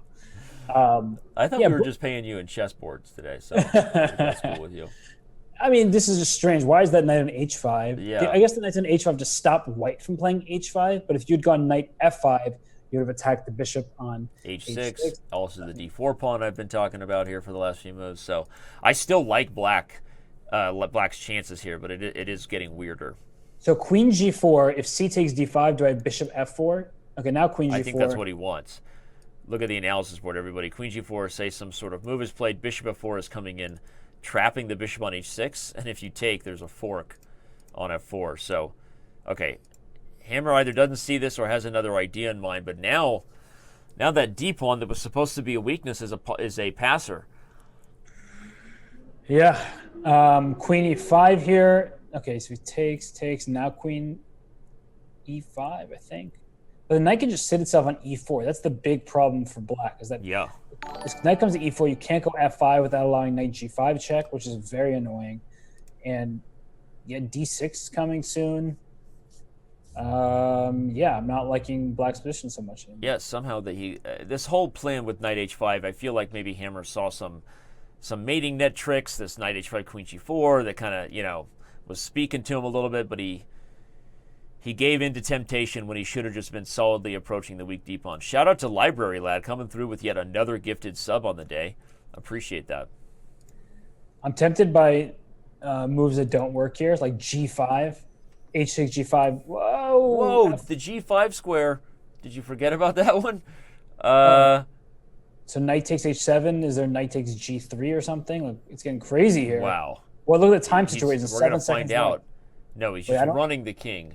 Hammer shaking his head, and honestly, as he should be, because I don't think that this is... Take g3, Hammer. Take g3. Your only chance. Take g3, especially when he only has 4 seconds. He's going to do it. But he should have done a move of b5. b5 with tempo on the queen. And then queen takes d5 check. What's he thinking of? What? What is he doing? He's running the king, but now Hansen has the queen in a better defensive spot. So queen h1 check. Yep, queen h1 check. Whoa. Queen g2 check, king d1, queen takes d5, and take on f7. Ah! Oh, they're paining me. They're physically hurting me right now. You're calculating faster than most human beings can handle. Bishop okay, b6. Robert? Ooh, this is bad. This is real bad. He doesn't have enough. There's no Queen way. f2 check. Take on f4. Oh, he takes f4. He had to go king d1 to king e1. With only 2 seconds on the clock, Hansen in a huge time scramble here. Queen e3 check. He's going to trade queens? No, then he loses a piece. Oh, boy. Wow. Okay, bishop c7, or that. Just he's going to get rid of it, play b5. King. Got to still be a draw, but Blunderville, population, are 2 players here, and we'll back up quickly and take a peek at what just happened there. But OMG. Hammer had that one, really. Once he made that breakthrough, there had to be a win there for Black. You called several of them, including that nice little that check I'm going to show the fans here on the analysis board. Hammer is shaking his head. He's upset with himself. He's mumbling. I can just see his face mumbling things to himself. I don't know what he's saying, but well, one of the key moments before he even sacrificed, or before he sacrificed further, right in this position, if he had played queen g2 check, everybody, the move that Robert was calling for, it forces the king to the d file no matter what, because otherwise you lose the queen. So whether the king goes to d3 or d1, then Robert's idea was queen takes d5 check followed by queen takes f7. But there was queen to d2, Robert, which would have prevented queen, right? Yeah, I trade queens. I mean, I can't be, I don't think No, I'm you're losing. right. I mean, you still, there's 3 pawns for the piece here, and Black is the only one who can win. But okay, it was makes it a little bit easier to swallow looking at that. But certainly Black had enough, you would have thought, to win that position, especially given that Eric had about 1 second at one point. Yep. And now what is this last move here? Bishop e6. I think Hammer is trying to figure out the same thing, and Eric is shaking his head. I think he just loses a piece. And what happens if you're d5 here? Yeah, that's what I didn't even calculate whether he actually lost a piece, and I'm just saying the same thing. Like, he must be losing a piece on d5. Oh, wait a second. d5, knight. Oh, no, it doesn't work. No. If he takes everybody, the point is, among other things, doesn't White just have e4 pinning the knight to the queen on d8? So Hammer is going to take his time to make sure, but Okay, knight e4. If you go e4 now, knight takes c3, rook takes d8. One of my rooks takes d8. Don't tell me this queen sack works. Shame on you. I mean, bishop b3 there, queen. Whoa. Like, where your queen has to go somewhere that go bishop takes c3, or rook d1 check first, and then bishop takes c3, and then rook to d8. There's actually a boatload of compensation. Thanks, Napoleon Dynamite. Oh my gosh. Okay, Hammer has something else in mind, perhaps because of those types of variations. Still a lot for Black to figure out here, though, Robert, even if e4 didn't work. Because now e4, and if you take c3, he can just take back with the b pawn. Right. Or take the queen now, honestly. I think e4 is yeah, this is bad. This looks just pretty straightforward, and despite the minute on the clock, Eric is just shaking his head there. He's like, why did I play bishop to e6? Yeah, Eric, someone who just said this. Someone goes, Virgil 85 says Eric is just baiting him. But no, I don't think so. Yeah, this is a mistake-filled game. Isn't White up a queen for just a rook and a pawn? Well, you are better at math than me, so I'm going to take your word for it. Queen for a rook and a pawn seems accurate. Watch Black not lose this. That'd be unbelievable. No, there's just no way. Do you think Hammer would cry if he didn't win this position? Probably not on camera, but later, yes. Just because I know Hammer's got a teddy bear next to his bed and all that stuff. But I wanted to bring up something we haven't talked a lot about. Of course, we are always working on new and fun ways to cover chess and try to provide you with a little, we'll call it Chess 38, 538 action here. You've got a live match in progress graph chart kind of showing you who's predicted to win. This has been a back and forth affair. We ran some analytics, Robert, on last year's Speed Chess Championship as we tried to figure out how we can predict games and matches in real time. And the best match last year was the matchup between Wesley So and Anish Giri, which literally, I mean, it would be like watching a basketball game with 25 lead changes, right? But here we can see, despite Hansen being the favorite on paper, this is a pretty close match. Both sides on a trajectory right now. We don't have Hansen as big of a favorite on paper and bullet, at least I say we, meaning our analytics, our stats. We'll see if that holds true. Right now, this is a pretty close match, so we'll keep an eye on that, on what the graph tells us. Because people love graphs. Don't you love graphs with colors? I love graphs with colors. Of course you do. I want some pie charts, bar graphs, some Venn diagrams. Give me everything in here. Man. But give me. And this is. Go ahead. No, I was going to say it makes sense that it's about level, and the predictions and the progressions are seemingly level because they keep trading off victories with the white pieces, some crazy draws and things like that happening. But right now, Hammer's up a queen for a rook and pawn, and all right, he's forcing the issue here. Eric is, interesting match strategy. Remember, in a lot of the traditional SCC matches, there is a point sometimes in playing out games that are lost positions because if you believe you're better in the bullet time control, you take more time off the total running clock, right? For those of you who've never watched a main event, those matches start at the end of July. But okay, I was going to say there's not really a lot of point in playing out a lost position in this format, Robert, because the game numbers are set. It is a fixed set of 5 games in 5 minutes, 5 games in 3 minutes, and then 10 games in bullet. So playing out that game wasn't really that useful for Eric other than just to vent his emotional frustration. Yep. Yeah, as long as he's not throwing chairs, we're happy with Eric and how he wants to vent his emotional frustration. So. Yeah, it's funny. He keeps getting smaller. He's like leaning back more and more. He's looking younger and younger. He's turning into Benjamin Button on camera right now. And Hammer's leaning in more. I'm getting more and more of a view to that beautiful perm he's got going on there. Just kidding. Hammer doesn't perm his hair. Calm down. That would be hilarious. I think he should. What do you think Magnus would say if Hammer just showed up to training camp with a perm? I don't even know if that's a possible thing. I mean, that's all right. So right now, Queen takes G3 is a threat. So Eric better not overlook that, and he played E3. Yeah. Oh, by the way, it's 4-4. Okay, never mind. I was gonna say something about the score not being level, but it is 4-2-4, and they're actually just precisely even. Right, 2.5, 2.5 in the 5 minute, and now 1.5, 1.5 in the 3 minutes. So they've been completely level. And Danny, I have a question. Do you think we're overestimating Eric's chances in the bullet, or is he really just that much better?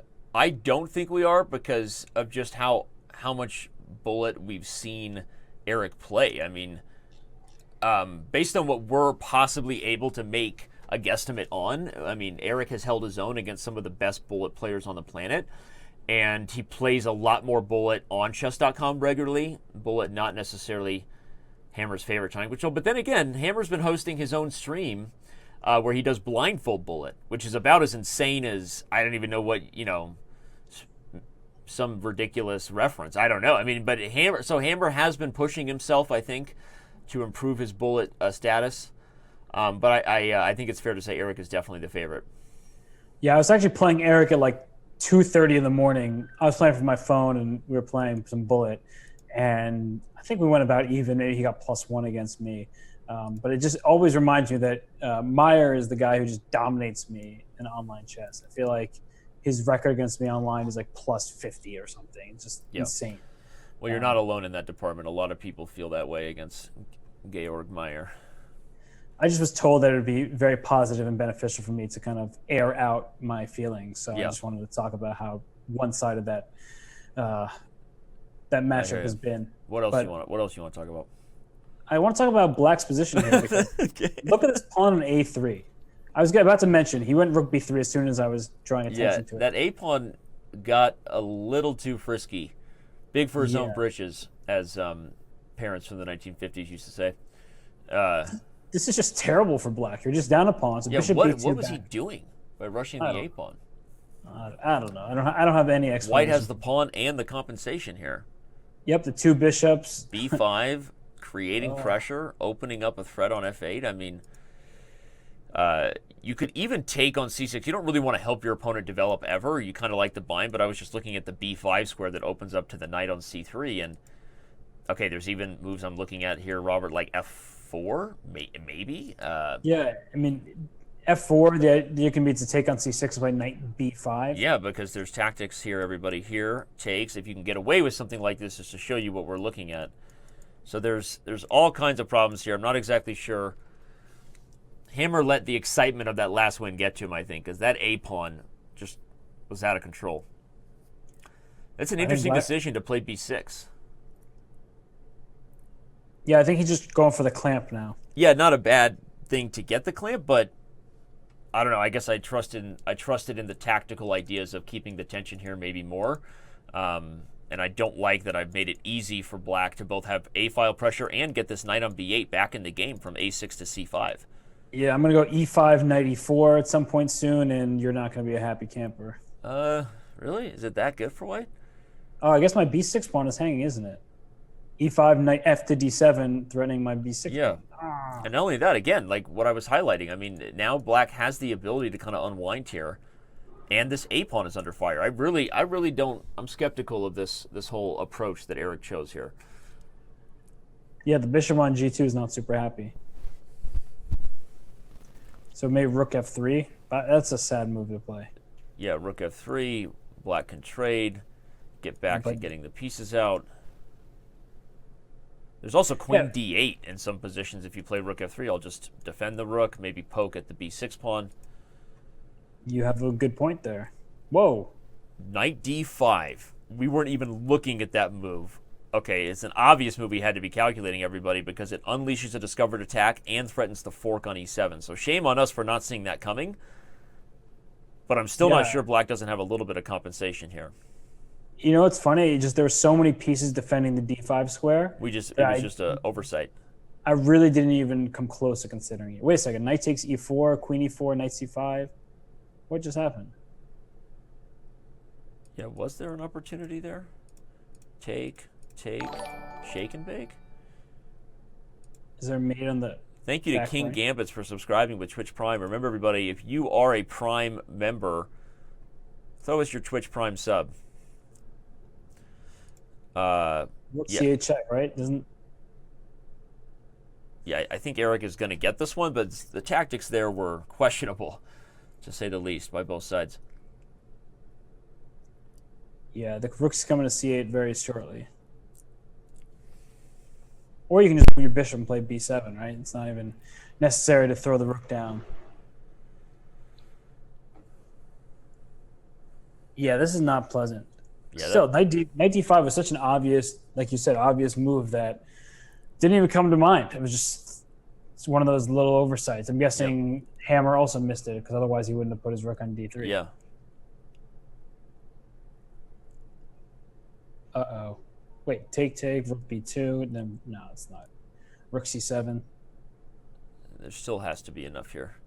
Ooh, just going rook b3. Look at you. Very nice. Cut off the rook's protection of the queening square. Not enough time for black to create tricks with the knights. He'll give checks to his heart's content. I think rook b3 comes anyway. Don't even bother with the d5 pawn. Yep. Ooh! Yeah, nice little fork to bring the game to a close just for kicks and giggles. But that's nothing but a fancy way to let your opponent get a queen and then likely resign here. Game, set, match. Okay, well, not necessarily match yet. Eric Hansen regains the lead, everybody. Takes a full point there. Shout out to everybody who's with us. Holding strong. Roughly 2,500 of you have been here for the better part of the last couple hours. And we have a match. So It'll be interesting to see. Obviously, every one of the players that play in these matches are very strong grandmasters, Robert, and we are sometimes surprised by how good a player is in Bullet. So if it's a close match, we'll see if Hammer can surprise us. But right now, it looks like Hansen is showing why he was the 1 seed in this knockout qualifier and favored in the event. Yep. So I'm just reading some of the chats just to catch up on this. It's right now, Hansen, everything went his way in that game. The Hammer moving his pawn to A3 was just crazy. It's something that I see when I play 1 minute with no increment. Yeah. Either I do that or my opponent does it. You see someone push Harry and up the board, and then they lose the pawn. But no, you're right. It made no sense. Shout out to Practical Chess for throwing us your Twitch Prime love. We appreciate it. That was just a weird game. And like I said, I think sometimes the start of the next game can be affected by the hangover you haven't quite shaken off yet from the previous game, and it's a thing you always have to be careful of in these quick matches where you're playing dozens of games. The emotional hangover is real, even though both the sequels to the Hangover movie franchise were horrible. Yeah, and I heard that when you say shake it off, right? Like the hater is gonna hate. Did I just drop an inadvertent T-Swift? I think you might have. Inadvertent T-Swift. All right. Okay, well, this is a new one. We haven't seen this particular opening or this particular structure at all yet. Well, we're getting sort of the staircase pawn structure, right? Especially if white goes like F5 at some point, you get the staircase. Yeah, there it is. Yeah, here it comes. And I actually was just on Netflix last night, and there's a show called Staircase, and I really want to see it. But here I get the other version, the chess version. Yeah. And the thing about this is that white is trying to gain space on the king side, eventually perhaps double rooks in the F file, open the F file up by taking on G6, and using that to his advantage. Now, what Hansen just did was sacrifice a pawn on the queen side, hoping to get some open files for his major pieces. Mm-hmm. The downside about that is you have to actually spend some time using your pieces that need to protect the king side or might need to protect the king side to actually start making progress over on the queen side. So, for example, this bishop on h6. In order to get the a2 pawn, you might have to take that knight on c1. Which nobody wants to part with the dark square bishop here. Exactly. You definitely don't want to do that. The knight on d7 is in big trouble now because it defends the c5 pawn, and now f takes g6 is a brutal threat with the bishop on h3 aiming at the knight on d7.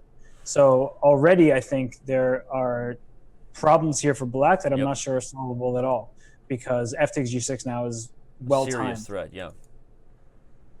Well, there is the outside possibility he actually takes on f5, given that the e4 pawn is pinned.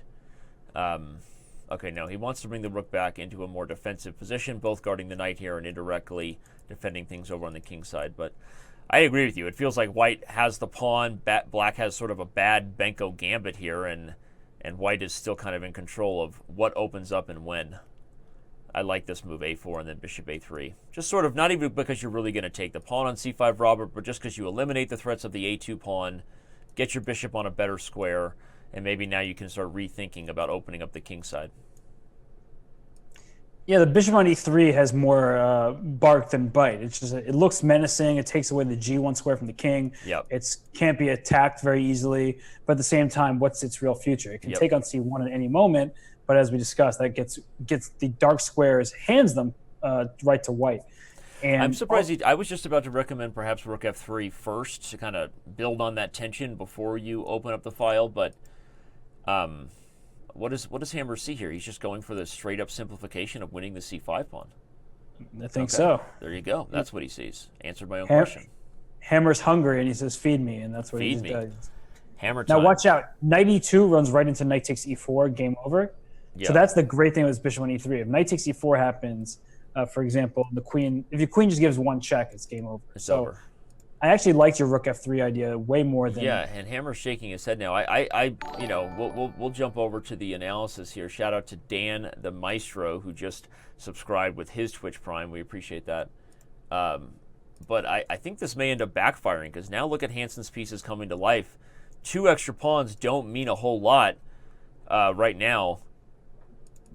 And it's just an interesting point to remember. When you hold all the cards in a particular pawn tension, building up on that tension is usually the right idea, because then when you break through, often more powerful things follow. So it'll be interesting to see if Hammer can still get this one. Okay, those pawns are getting going now. Yeah, there might be an exchange sack just to take and take an a5 and take on c5, but I wouldn't do that quite yet. I like this move, bishop g5, threatening knight to e3. Agreed. An important question is if White is able to sacrifice an exchange if need be and still be better because of the passed pawns on the queen side. I like what Hammer's doing now for sure. This rook on f2 could swing over to the queen side via a2 or b2. Yep. Yeah, now all of White's pieces are in They're time. coming to life, but don't underestimate that there is this outside chance that White's king falls into a mating net. And I know that's what Eric is thinking. King f7 potentially opens up the h-file. So Hansen's kind of all in on getting something against this king before White's pawns get too much further up the board. Yeah, now knight takes d4 is a threat, so that's why he went g5. You can always consider rook takes no, not now because d3 is hanging. No, I was just about to say I like that idea too, but yeah, not quite yet. These pawns are hard to stop. So rook takes something, sacking an exchange I feel like is necessary. There he goes.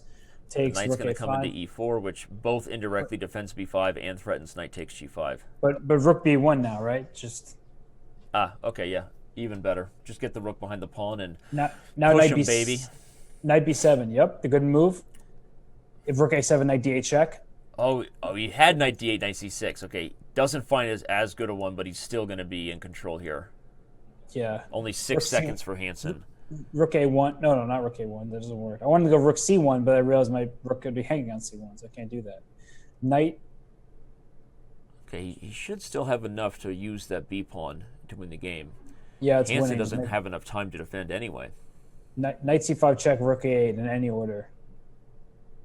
Pick your flavor. That's what you're telling me. Flavor Flav. Yep. Flav. Game over. Well, Hammer ties it up. Hammer using the Chessbrah mojo of push 'em baby against Eric Hansen, stealing one out of Yaz's book there. That b pawn. This is a great quote. 85 Porsche Turbo in the chess.com/TV chat goes, Hammer is a little bit boo-boo from Yogi Bear type. He does. He just has a great, lovable demeanor about him. And Hammer is a total sweetheart if you've never met him. Yeah, there was another fun comment earlier in the Chess TV chat that I didn't have a chance to say because we were focused on the chess. But there does seem to be more Hammer fans on Chess TV. Diamond member Super Chess Machine, Triple Espresso, those guys seem to be showing their love for Hammer in the chat. Yeah, and Hammer's really putting up a great fight, and even in this bullet, I mean, I don't like repeating the same openings over and over again, especially if you think you are the better bullet player. You need to mix it up, right? Because by doing this, Hammer's moved instantly. He's up 15 seconds on the clock. This is a bullet game with a 1 second increment, which is huge. Yep. Don't underestimate that. I know from my point of view, every time I play in Arena Kings or wherever and I'm playing bullet, I could definitely use an extra second after every move to save myself and I get in time trouble. So here, Eric goes forth with f4. The idea is very straightforward. If you take on f4, I'll take with the bishop, and I develop my piece and attack c7 at the same time. Knight e5 is a great response. If I'm white, I wish my rook were already on f1 so I could take on e5 and play knight f6 check. Now c6 kicks it, and the knight's coming back to f5. But knight g6, of course, shuts down the g file, and if you don't really want the bishop on f4 in many ways because the knight on f5 is a better piece than the bishop on f8. But at some point soon, black can consider playing c5 as well. And just like trying to open, there it is, c5, opening the bishop up. So now I can take on f4, take on c5 with check, and my bishop breathes new life. So this is looking pretty nice for black. Okay, I'm not sure about this particular move order. I would have taken on f4 first, because now I like this knight on f5, but now knight e7 should be played. We're going to find out really quickly if we overestimated Eric's advantages in bullet here. Here he's down on time and not really with an advantage, any kind of advantage to speak of. So, man, I know I asked you heading into the 3-1 if I said the match was tied beforehand, you would be saying, yeah, I could say that. But would you still think the match was going to be tied heading into bullet and that this is really where Eric Hansen flexes his muscles? I was under the impression that he was the better bullet player, but right now I'm not seeing that. Of course, it's the first game, and there's still plenty of game left in this first game. But here, just King F7, for example. Yeah, there it goes.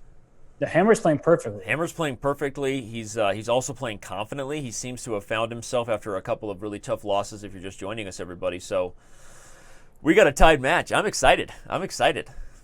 Yeah, Hammer can't blunder that knight on E5. He's got to be careful here.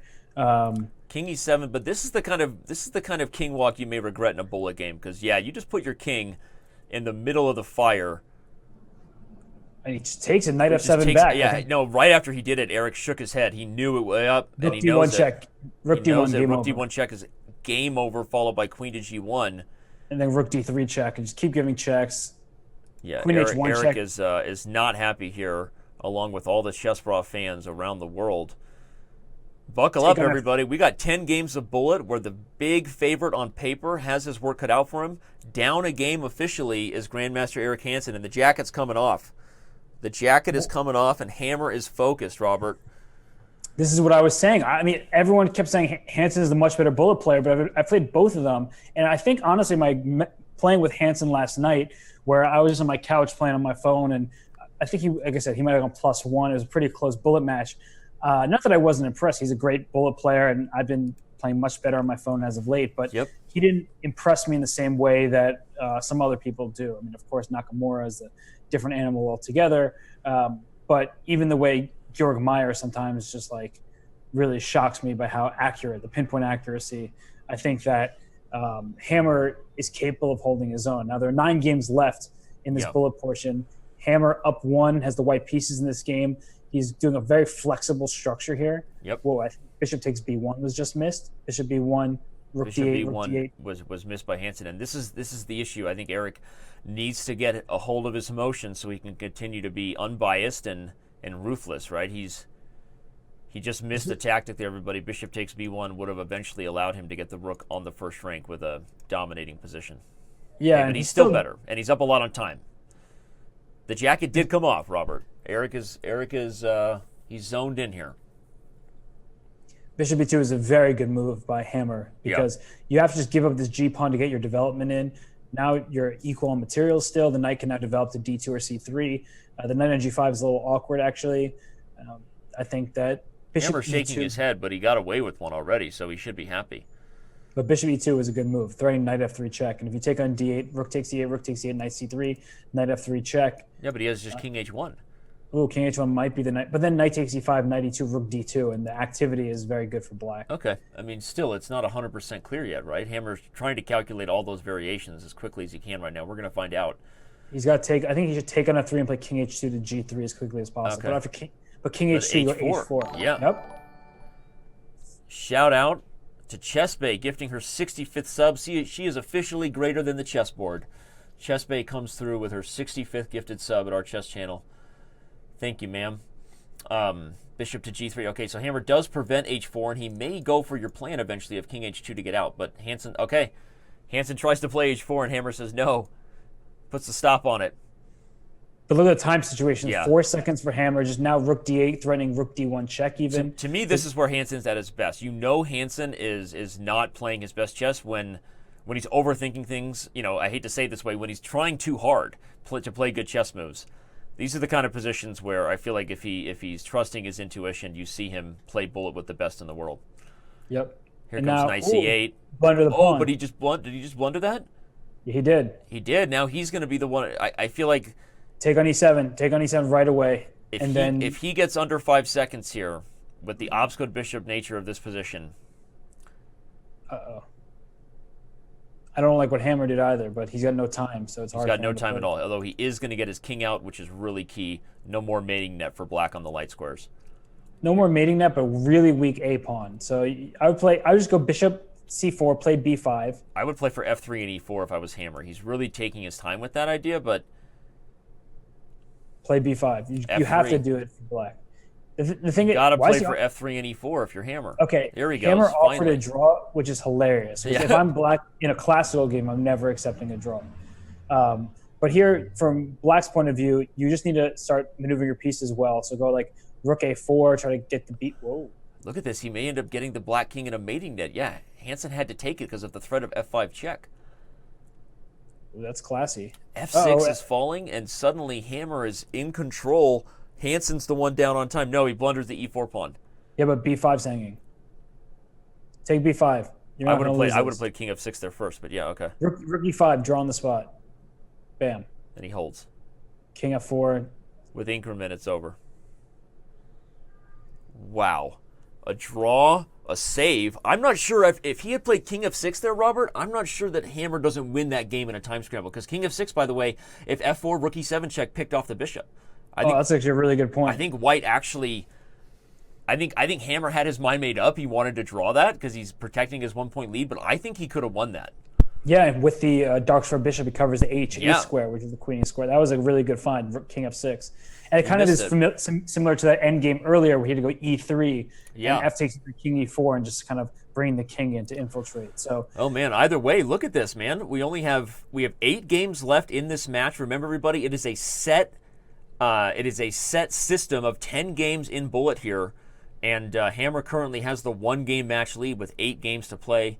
Shout out to all the Diamond members. I feel like ever since I said that, more and more Hammer fans are coming out. UNC07, Super Chess Machine, Carpe Noctem. They're pretty excited here. But the Chessbrah army is strong in the Twitch chat. 3,000 of you are here. Thank you for being here. I also see Georg Meyer hanging out in the game chat, like within the live game there, and he's saying Dominguez will be good in 1-1-2. You'll see. So he's giving props to his opponent to be in just a little while now, saying that after Linear won the World Blitz, once Grishuk said he never saw someone that fast over the board. Yeah. So look at that respect by Meyer for Dominguez. You gotta respect. Gotta respect any former World Blitz champion. But no, Dominguez Perez. You remember you and I talked about this. When we said that Dominguez Perez has tried to qualify his way into the SEC for a few years now, but we said that if he could ever make it, he might be the kind of guy that could upset one of the top GMs in the world, right? Because Dominguez Perez he's played with them before. So if he can get in after today, he may have his chance. And I barely consider it an upset because of how much respect I have for Dominguez, a former 2760 and current 2730-40 player. But okay, back to this game here. What's going on here? So Black is trying to go knight h3 check, takes f4. If White goes e4 now, isn't that bishop trapped? So takes. No, but he's going to sack it. He has f3? No, he doesn't. I thought maybe he had. But e2's falling. This looks really. Why isn't e2? Duh, the rook on d8. Okay, so e2, rook takes d8. And then rook takes d8, queen e7 hits both. But there's weird tactics like f3's coming here. If knight takes d8, f3. Here he goes. f3, rook f2. f3, rook f2, there was... Okay, yeah, you're right. There's no... I thought there might be like some weird knight h3 check or something, but I think you're right. I think that it's all a bluff by Hammer. Will it work with Hansen only having 10 seconds? Nah, it's over. Queen e4. He's not giving up yet. There's still some outside queen g4, knight h3 tactics that Hansen has to be wary of. Okay, he's going for it. Oh, knight e4 too. So now knight e4. Knight e4 is coming next, followed by taking on f2 with check. 97 check. Oh, why didn't he go for it? He was worried 97 check, but now 94 hits. Ah. Wait, knight takes f2? Still not enough, though. Queen e4 is a nice way to keep the tension, hitting the knight, but I think Hansen's defending. I agree. And with only 4 seconds, he's defending well. Look at that. Wow, he made that move with flagged. 0.2 seconds on the clock, Hammer did. That's awesome, but he's completely losing. The only way you win this is a pre-move blunder and time scramble, everybody. But otherwise, Hansen will bring the match level with 7 games to go. We're in for a dogfight. Don't go anywhere. Thanks to all 3,000 of you who are with us. You can see the tension on their faces. Yeah, it's even now. Wow. I mean, I'm just trying to even bring my head in closer to get a better look at some of the stuff going on here. But look at Eric's time. He's at 2 seconds left. So yeah, he's. Hammer, that's why I had a reaction just a moment ago that you missed. I thought he was forgetting about his clock, but okay, it doesn't look like he is. No, he's too fast right now. He's gaining 0.3 seconds every move. It's just so easy. You can pre-move a bunch of things. As soon as you can start pre-moving checks as well, the advantage is just easy in these types of games. So should be enough. Hammer doing the right thing, playing it out, because you never know in any bullet setting, but this should be one that Hansen wins going away, and we have an even match mate on the board. Mate on board. Okay, well, this is just, I mean, this is either player's match right now. And if you told Hammer beforehand, take your chances with a coin flip and bullet, I mean, he'd have to take it, I think. Given Hansen's reputation of being the stronger player. So, at least as far as blitz and rapid goes, I wouldn't necessarily say that Hansen is stronger than Hammer. I think they're. What are these two players' peak FIDE ratings, by the way? Somebody in chat probably knows that. I think Hammer was near 2,700. I was going to say Hammer's the stronger OTB player as far as both of their peak performances, but you could also argue that Hammer plays more than Eric does these days. Yeah, I'm not really convinced there's a tremendous difference OTB between these two players. I think that they are, of the four playing, that I think they're the lowest two of the four, but that doesn't mean anything when we're talking about the online blitz. And what is going on with the C4 square? So you have to play bishop d5, as was played by Hammer, but this is not the ideal setup for white with your bishop on d5.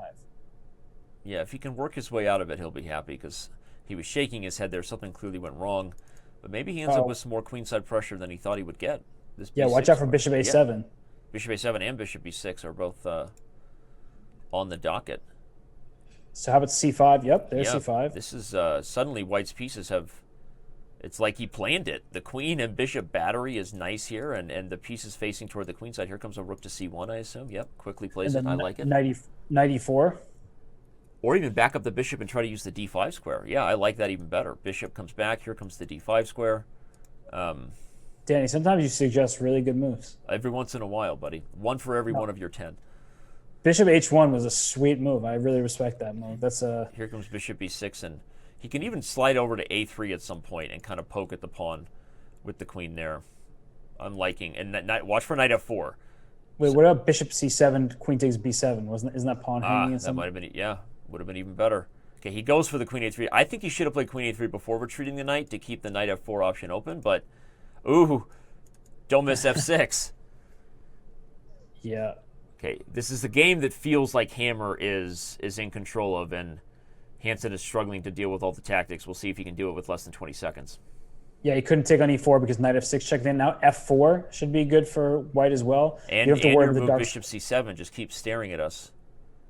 Look at this move. He's just relocating the bishop around. Rook takes c6. Wasn't that possible to play bishop d4 after? Oh, he missed it. You're right. He may win this game anyway, but that's a nice find. Rook takes c6 and bishop d4 would have been a skewer, everybody, of the dark squares. Yeah, that would have been too good to be true. So queen d3 is coming. Yeah, he's just won the exchange, though, straight up. This should be pretty straightforward for Hammer anyway. Bishop takes d6 was possible, and then queen a3, but he doesn't go for it. Yeah, I think he's just going to play simple chess now. It's not like you can go d5 anytime soon with the bishop on f3. So just play. Just don't worry too much. Bishop e3 now. Bishop back to g2. Yep. He's going to go knight e5, but it's not really a big threat anyway. Man, oh man, if Hammer wins this game, a full point lead with only 6 to play. Hammer's clock management is awesome as well. Look at him. He's playing bullet like he knows what he's doing. I hate for that to sound, but we just had such a preconceived thought that the bullet would be a runaway train for Mr. Hansen, and it's not proving to be that way. Look at this E5. nice. It's just he's playing high quality technique here, trusting his instincts, brings the king up around to f4. He's going to create new avenues for the rooks to get in. That's what you do when you're up the exchange, kids. Trade, open up things. Look at this. He's gaining time on the clock, just positionally grinding, opening up principle of two weaknesses. Capablanca's rolling over in his grave. Rook c7 check, one with the b7 pawn. Play b5. Just do it. Okay, he's winning either way. g4 is a move now. He finds it. Take on d5, rook takes h5. Oh, okay. Not letting me do that. No, wait. Eric's being resourceful here. It's kind of tricky stuff going on. Take on h5. Give me that pawn. Yeah, this is over. No, but you're right. I mean, it feels like Hammer has been over for a while, and I think it still is. But Eric did make this a little bit trickier than we thought it would be. Yeah, for sure. As long as the bullet game is still going, there's always a chance. So, nice defensive maneuver there to get the bishop to d7.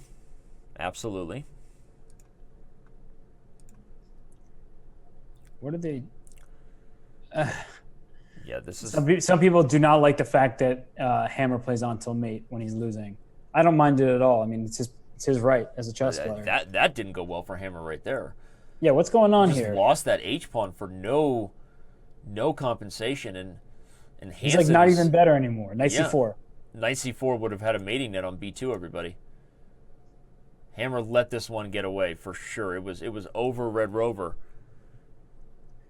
And now anything could happen because there's 3 seconds, 4 seconds. Plus, tell me you wouldn't favor the knight in this type of position, right? Yeah, knights are too strong. And it's really, not only is it the knight that I favor, so liking black's position, the bishop on d7 is a really good defender. Yep. No, that was a really nice maneuver when he found that.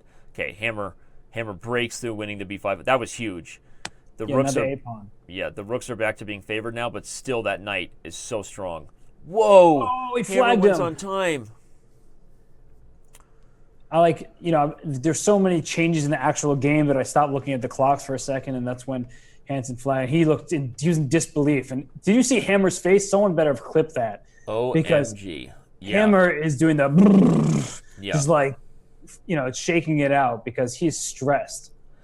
We have a battle going on in the Twitch chat between Hammer Time, emotes, and Chessbrah for the boys banter. But either way, we thank all 3,000 of you for being here. Remember, that prize fund is donated by all of you. We appreciate all of your support, and it goes directly to the players, all 4 of them playing today's Speed Chess Championship Knockout Qualifier. So if you like what you see, let them know, share the love, and thanks to everybody for your support and for being here.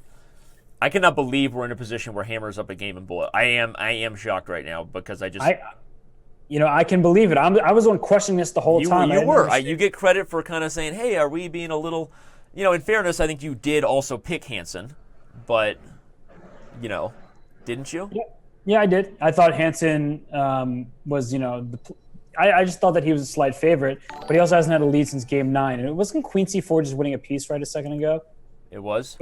Queen c4 hit the bishop on c5 and then the knight on c6 behind it. So Hansen not in his prime form right now. No, he's really not, everybody, in this position here. There was a... I'm just going to go back to the live position. There we go. Anyway, yeah. Eric almost came back and either won or drew that last one. But the truth is, before that time scramble, we were, we've been much more impressed with Hammer's play today in bullet. I mean, I think that's the fair thing to say. Yeah, although right now I'm not really impressed with his position. Yeah. Right now, this is White's game all over it. Ooh, great decision though to go knight c8 to d6. You got to blockade the d file. Make sure you don't. Now I think the worst is now behind him. Eric a little frustrated with that, shakes his head, but he's still 10 seconds, and if he can relocate, I was going to say maybe move the bishop back, open up the d file, and try to bring the knight into f5. Queen d7. Whoa, that can't be good. Bishop b5, Bueller, yeah, I love it. Now bishop c4 with tempo. Now knight 8. Ooh, I can't go knight where e4 is hanging. Okay, so c5 is not hanging because f7. Shout out to Tattered Green and Jack, our last 2 subs. Really appreciate it. So watch out for the f7 square. Because I was going to say queen a2 is a... Ooh, c6 takes bishop... I said it first. Yep, you did. Just kidding. No, it's okay. He does find it. Danny, we missed an even better move. Rook takes d7 was better. Oh my gosh, it was crushing. Okay, I'll pull up the analysis even though it's bullet just to show everybody the brilliant tactic that my partner just saw. In this position, we saw c6, rook takes d7, queen takes, then c6 was even better, winning 2 pieces for the rook because the pawn is poisoned due to winning the queen. That would have been a brilliant find there, but I think Eric is going to get this game anyway, buddy. Yeah, he's got 2 pieces for the rook, so it ended up being in a similar boat, but now black's king has no shelter. The queen can just come in c4, d5 with check. f4 is always a good move to reinforce the knight. Okay, getting the queens off the board favors black, though. That was a huge win for black. This is not ideal. This is not ideal at all, everybody, because, you've got 2 minors working with the queen. You want to get going over there against the king. Now, this is where the rooks potentially thrive. I think the 2 pieces are still better, but with a passed pawn, this is not as easy for Eric as it was. Bishop d4, though, now is lights out. Yeah, g7's a problem. And black doesn't have an answer. He will lose. No, he doesn't. He thought he would lose on time, but... Rook h7, game over. Knight f5. Just move quickly.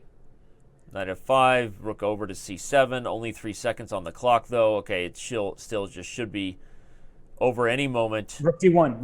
No, it doesn't quite work, unfortunately. flag. Okay.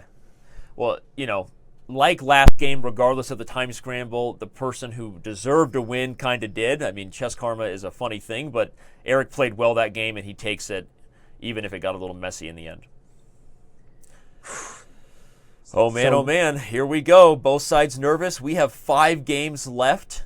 First player to 10.5 is going to win this match, everybody. If you do the math in 20 games, 10.5 wins. Unless they each have 10 points and they draw that game. So, okay, I again, my math fails me. Man, should have stayed in school. Well, there are 5 games left. They can tie 10-10, and then we have overtime, right? So we just keep going. Yep.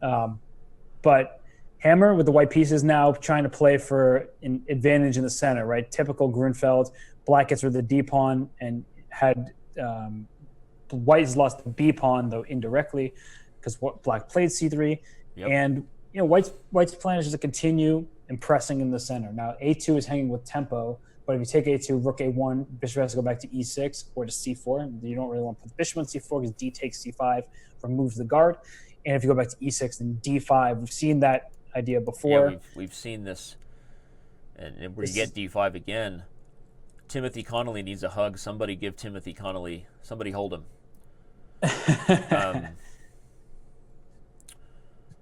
So bishop A4. So I had to go queen E2. Just take away the C4 square.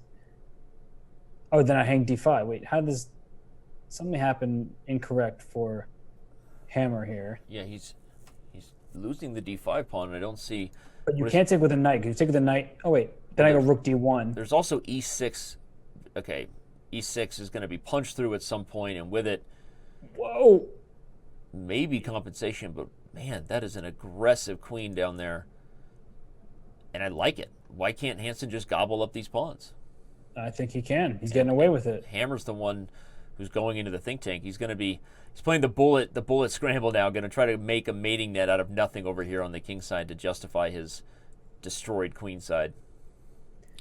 He may get it, too. Yeah. That's why it's a bullet gambit, because sometimes it works when there's no time on the clock. Here he goes. Yeah, he's actually getting huge compensation now because the queen and knight team up very well on the king side. Yeah. If H5, you immediately go G4 and blast open the king side. And if H6, E7 is falling along with H6 in a whole lot of positions, everybody. Oh, yeah. Don't look now. You can't take on F7, what you want to do to get the set. Well, mainly because of E7 falling at the end. Yeah, rook F7, E takes on queen F7 back, and then rook takes E7, as you just mentioned. So queen H5 working his way in. Oh, he takes with the queen. He's going to take F5 or E7 with check. Hansen is not happy here, shaking his head. Take F5. It's a free pawn. I think he just doesn't see it. Sometimes it's an optical weird trick. I think I don't think Hammer realizes the F5 pawn is hanging. Wow. Like legit. I could tell. Wow. C4 is kind of a threat, but not really. But that could be a game saver right there. Here comes F4 for Hansen. Hammer just didn't see the pawn was hanging. Wow, but look at Hansen's time, 3 seconds. Look at 2 98. seconds, 1 second. He's down. He made that move with 0.6 on the clock. This is unbelievable. You just have to get that rook off the F file. So and the rook is trapped on E3. So and he has 2 seconds. Yes, rook E4, queen F7 check. He has queen F7. I didn't see that. He has C4. He has C4 and he's winning and he doesn't see it. C4, knight F6. Or knight D4. Okay, but... Take on D5. Take on D5. Take on D5 and take E7. No, he's going to settle on the draw. He's nervous. OMG. That was crazy. Who was winning there? If he takes on D5, there was queen E1 check. So he was right not to take. That would have been mate. Okay, gotcha. It would have been mate, yeah. Oh my I was saying queen gosh. B1 check and then it's still a draw. But yeah, it's... Yeah, wow. Chess.Don Calvin coming up with a haiku. I think it's a... No, a haiku is 575, right? Again, I should have stayed in school, but some poetry being recited in the Chess TV chat as he roots for Hammer. The Chessbrah fans pretty psyched that Hansen held on to that one, and I'm pretty psyched that we only have 4 games left, and a tied match is pretty much all you can ask for when you're looking for exciting chess by super GMs. I think you guys what? I was going to say people who are not Argentina fans will be happy that Nigeria evened that matchup 12 minutes ago. I just am peeping at the score. So no other goals for Argentina since Messi's? That's what you're telling me? No, and Victor Moses tied the game, and it looks like Croatia is beating Iceland. So we have fun times in Russia. But in an event that features no Russians and still is about chess, we see Hansen, Hammer, 8-8. what is going on in this game? The d4 square is firmly under control by both parties, but particularly I feel like White let this get away. Something happened here out of the opening because you have to like Black's setup here. He's going to take on d4 with a piece just so he can keep the file open, everybody, and poke at the d3 pawn. Yeah, b3 is hanging, so you have to queen d1 if you're going to move your queen. Bishop takes d4, queen takes d4. Yeah, no, I'm liking Hammer's opening here and his time. Small edge, but Rowan Foxley in the Chess TV chat says this is the best match since Nakamura Fabiano. I'm not even sure that was really that close of a match, but thanks for the support. So let's see. Take here, queen. How do I get my queen? The queen. I can't move my queen because move a queen to c7, you take on d4, and if I move my queen to somewhere else, you take on b6. I don't want to give the b6 pawn. I would have considered bishop to f8 instead of bishop to h6 because the bishop f8 attacks the pawn on b4. Bishop on h6 does prevent f4 from coming into play here, but it still seems like the bishop on f8. No, you're right. And one of the things we highlighted Black's pressure, but the truth is the queen is also kind of tied down to the b6 pawn and the d4 knight, so it's not so simple for Hammer. And here comes f4 by Hansen. As soon as he can get it, he'll play it. Yeah, so if he had gone bishop f8 earlier, he could have played c5, right? Just bishop f8 and take with the bishop on c5. Now he has to be concerned about f4 breaks. He plays f6. Now if f4, he'll go queen knight. a7 check just wins the b6 pawn, doesn't it? Oh, wow. I thought it did. Oh, but then the d3 pawn is okay, yeah, you're right. So b5. Knight a5. Whose piece on the edge is worse here? In this case, it might actually be the bishop that's worse than the knight because of the c6 pawn. Yeah. Hansen has worked his way out of that middle game. That was very nice. Feels like White's in control now.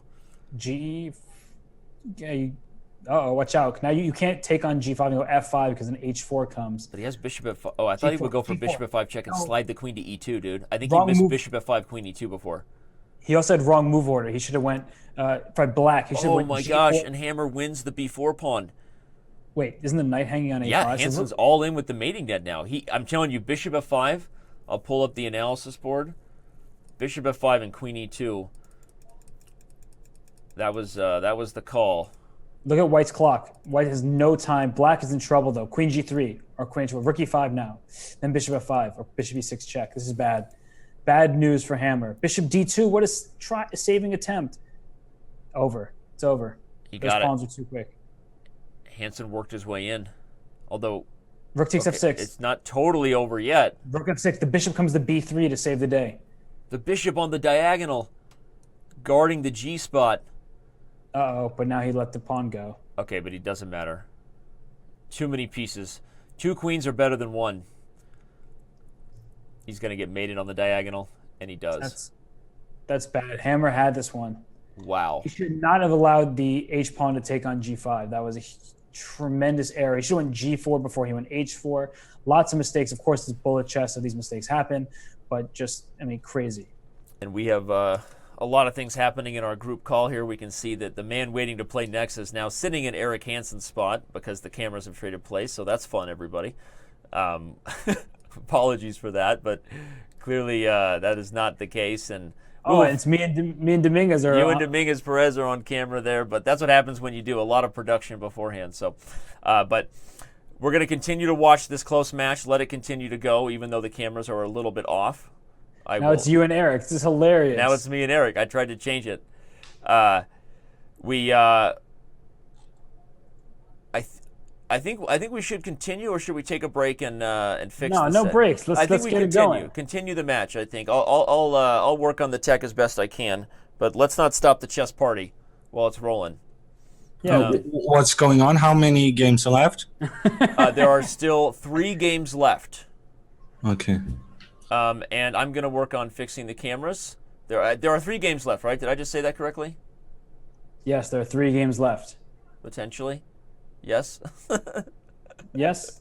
This is fun. All right, Eric and Hammer, you can continue to play whenever you're ready, and I will be doing my best to fix the show, because what happened there, everybody, was somebody made a big mistake, but it wasn't us, and I'm just going to do the best we can to make fun with it, and we're locked into a super close match here. I got to check on the stats, by the way, Robert, even though I know you're not on camera. It's me and Eric here. Look at this. This is literally the definition of lead changes, predictions, flopping all over the place as far as who should win this match. So as much as we could have bargained for, but right now the bullet favorite with a slight edge here, up by 1 game. So go ahead, take it away, Robert, while I try to fix this tech here. Yeah, we see a repeat. We've had this opening earlier in the day, and this time instead of Hammer taking on b7, he played bishop g2 right away. And now I think knight d5 is a better version than earlier because the rook on b8 barreled down the pawn on b2. Without that being a threat, White is able to kind of parry off Black's ideas a little bit more easily. So bishop c6, take.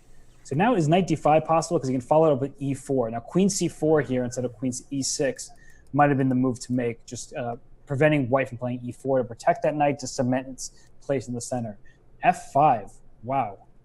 Queen b3 is a nice move, threatening knight e7 check. Although actually it's not threatening because king f7 can be followed there. So now do you play knight f4? You're going to have to sacrifice one of your pawns back. You can't keep the material edge. Maybe bishop g5 was possible as well.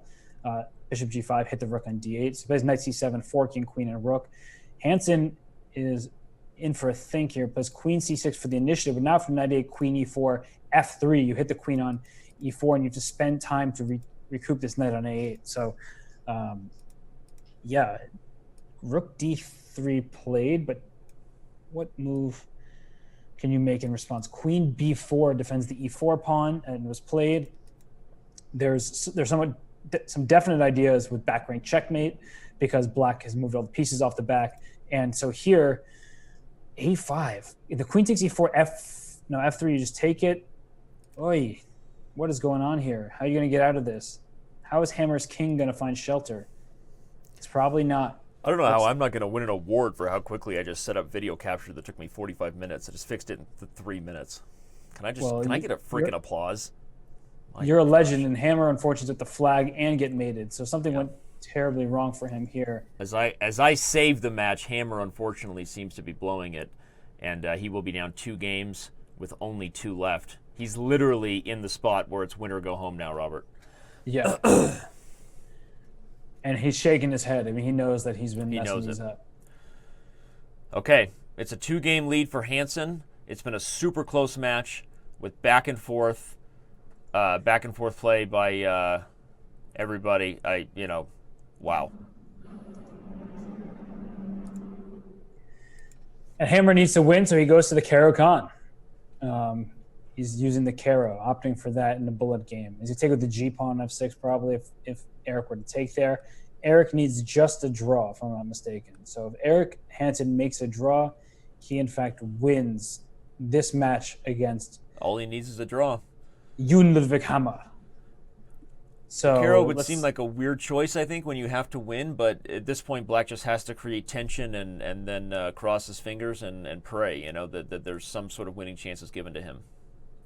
Yeah, often you don't need to have the most pressing openings in bullet. You just need to be able to sustain some sort of pressure and continue the game, get a time advantage.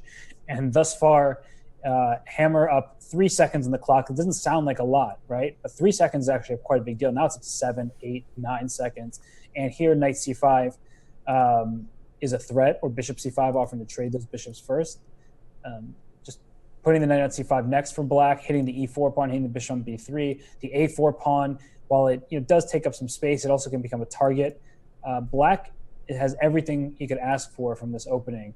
And it's just how you play for Black. And so b5, the idea is that if you take on b5, I take with the a pawn, and I threaten rook a1 check, big check on the board.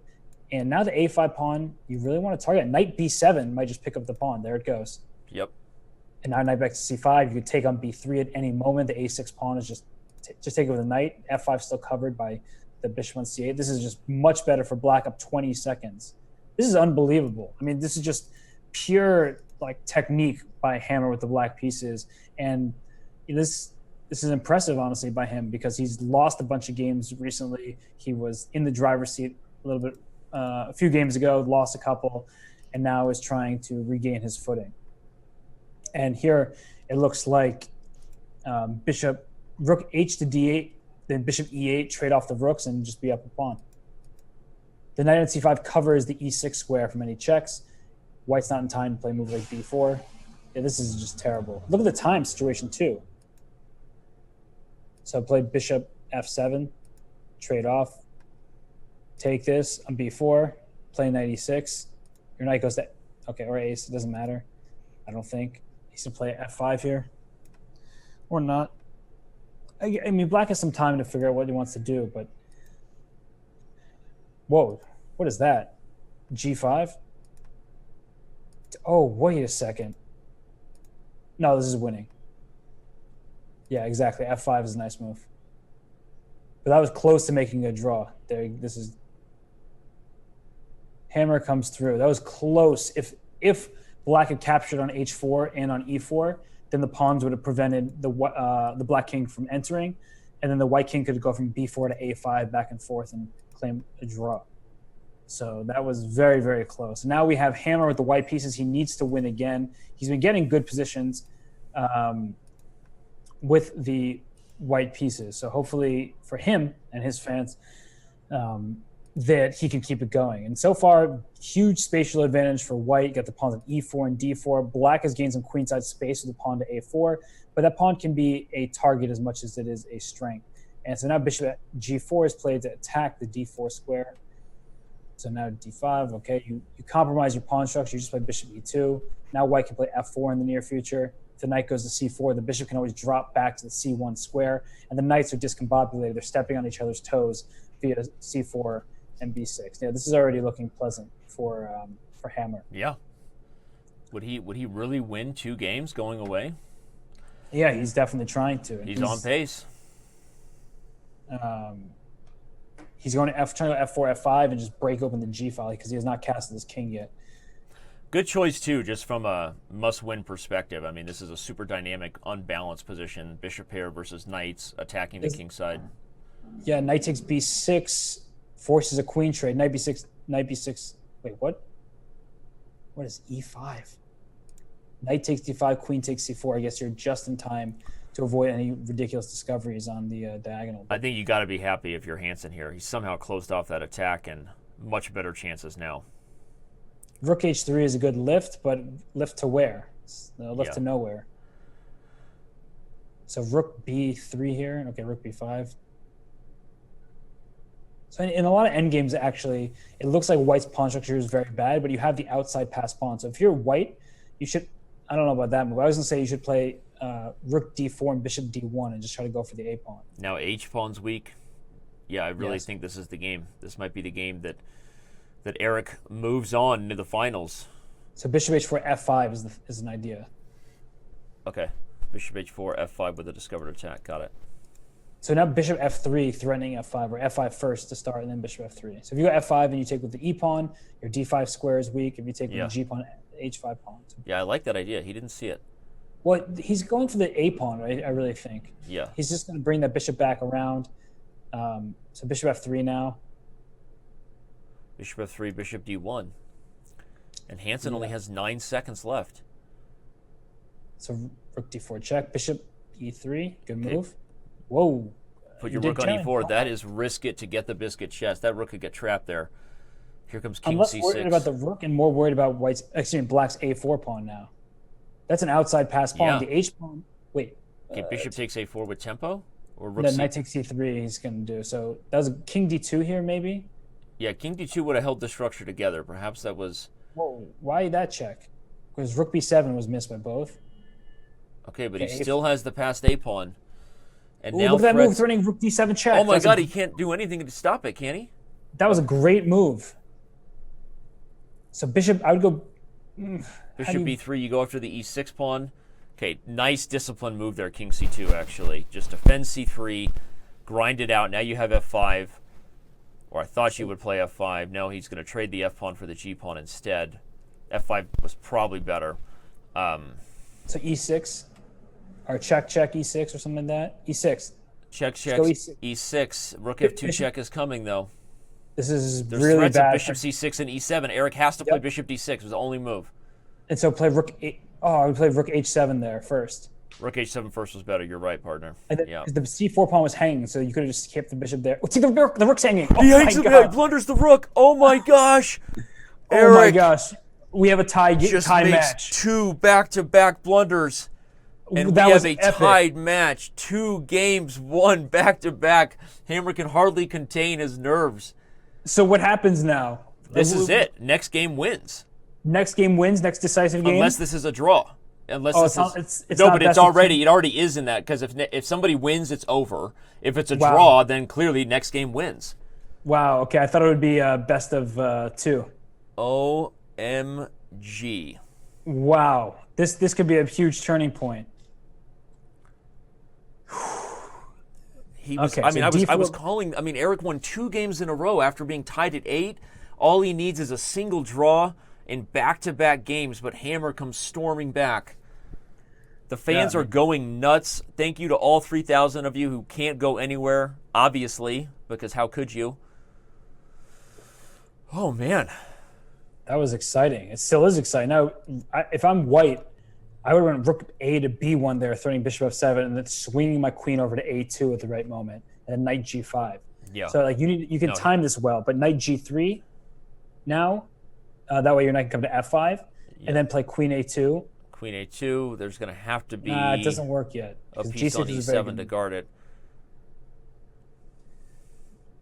If you're just joining us, everybody, we are tied 10-10 in the first match of 3 matches today. Next game wins. We are officially in overtime in the Speed Chess Championship Knockout. Wowzers. What a way to start the year, huh, buddy? We got a lot of these matches this year. This is hopefully this is a sign of things to come. Yeah, this is exciting. We have another exciting match afterwards. I mean, I don't know how they're going to top this. This has been such an even match. I can't even speak. It's been so sad. Have there been any more separation than 1 point? Like I feel like no there one's were had 2. more I mean, yeah, both sides have led by 2 games. No. 2 games. No. Hansen has led by 2 games a couple times. Hammer has only had a 1-game lead. Yeah, you're right. It was 10-8 exactly. So, all right, now pressure on this E5 square. Yep. If E takes D4, knight takes D4, you just go queen E5 and just plug up that diagonal. If E5 here from white, queen B4 probably is the intermediate move necessary to hold on to this game because the bishop on B7 can then take the knight on F3. Yep. But Hansen's calculating because this is a make it or break it moment right here. He's shaking his head. He has to find some sort of attack here. Well, he can just make a draw. Like, he doesn't need to win this game. Now he's just losing. Knight F8. Knight F8 to E6. Knight's always a very good blockader. Always put the knight on E6. Always blockade. Queen D5. There's a battery hitting the G2 square. He says no, thank you. He took that pawn. Oh, D3 check wins a queen. D3 check is coming. So now queen F6, knight E6 to 5. D3 check. Oh, D3 check won the queen. Yeah, D3 check on the spot, winning the queen on B2. Eric shakes his head, happy that Hammer missed it. That was the match. There's clear compensation, but not more than that for white. He's worse. He's trying to initiate an attack. Only 6 seconds. Oh my gosh, Hammer just missed D3 check. This is crazy. Look out for tactics on the H3 square with that bishop rocking the long diagonal. Okay, Hammer not going to get that anymore. Hansen puts the king on H2, but we're one blunder away from somebody moving on to the finals today. But look at Eric's clock here. He's down on the clock. Hansen has take on E5. Has to play quickly and deal with the D3 pawn at the same time. This is a pretty easy win for Hammer. This is a pretty easy win for Hammer. Hansen smiling, frustrated right now, but it's not over yet. It's pretty over. Knight C3. Then take on. Okay, or that. I would say Knight C3 and take on A4.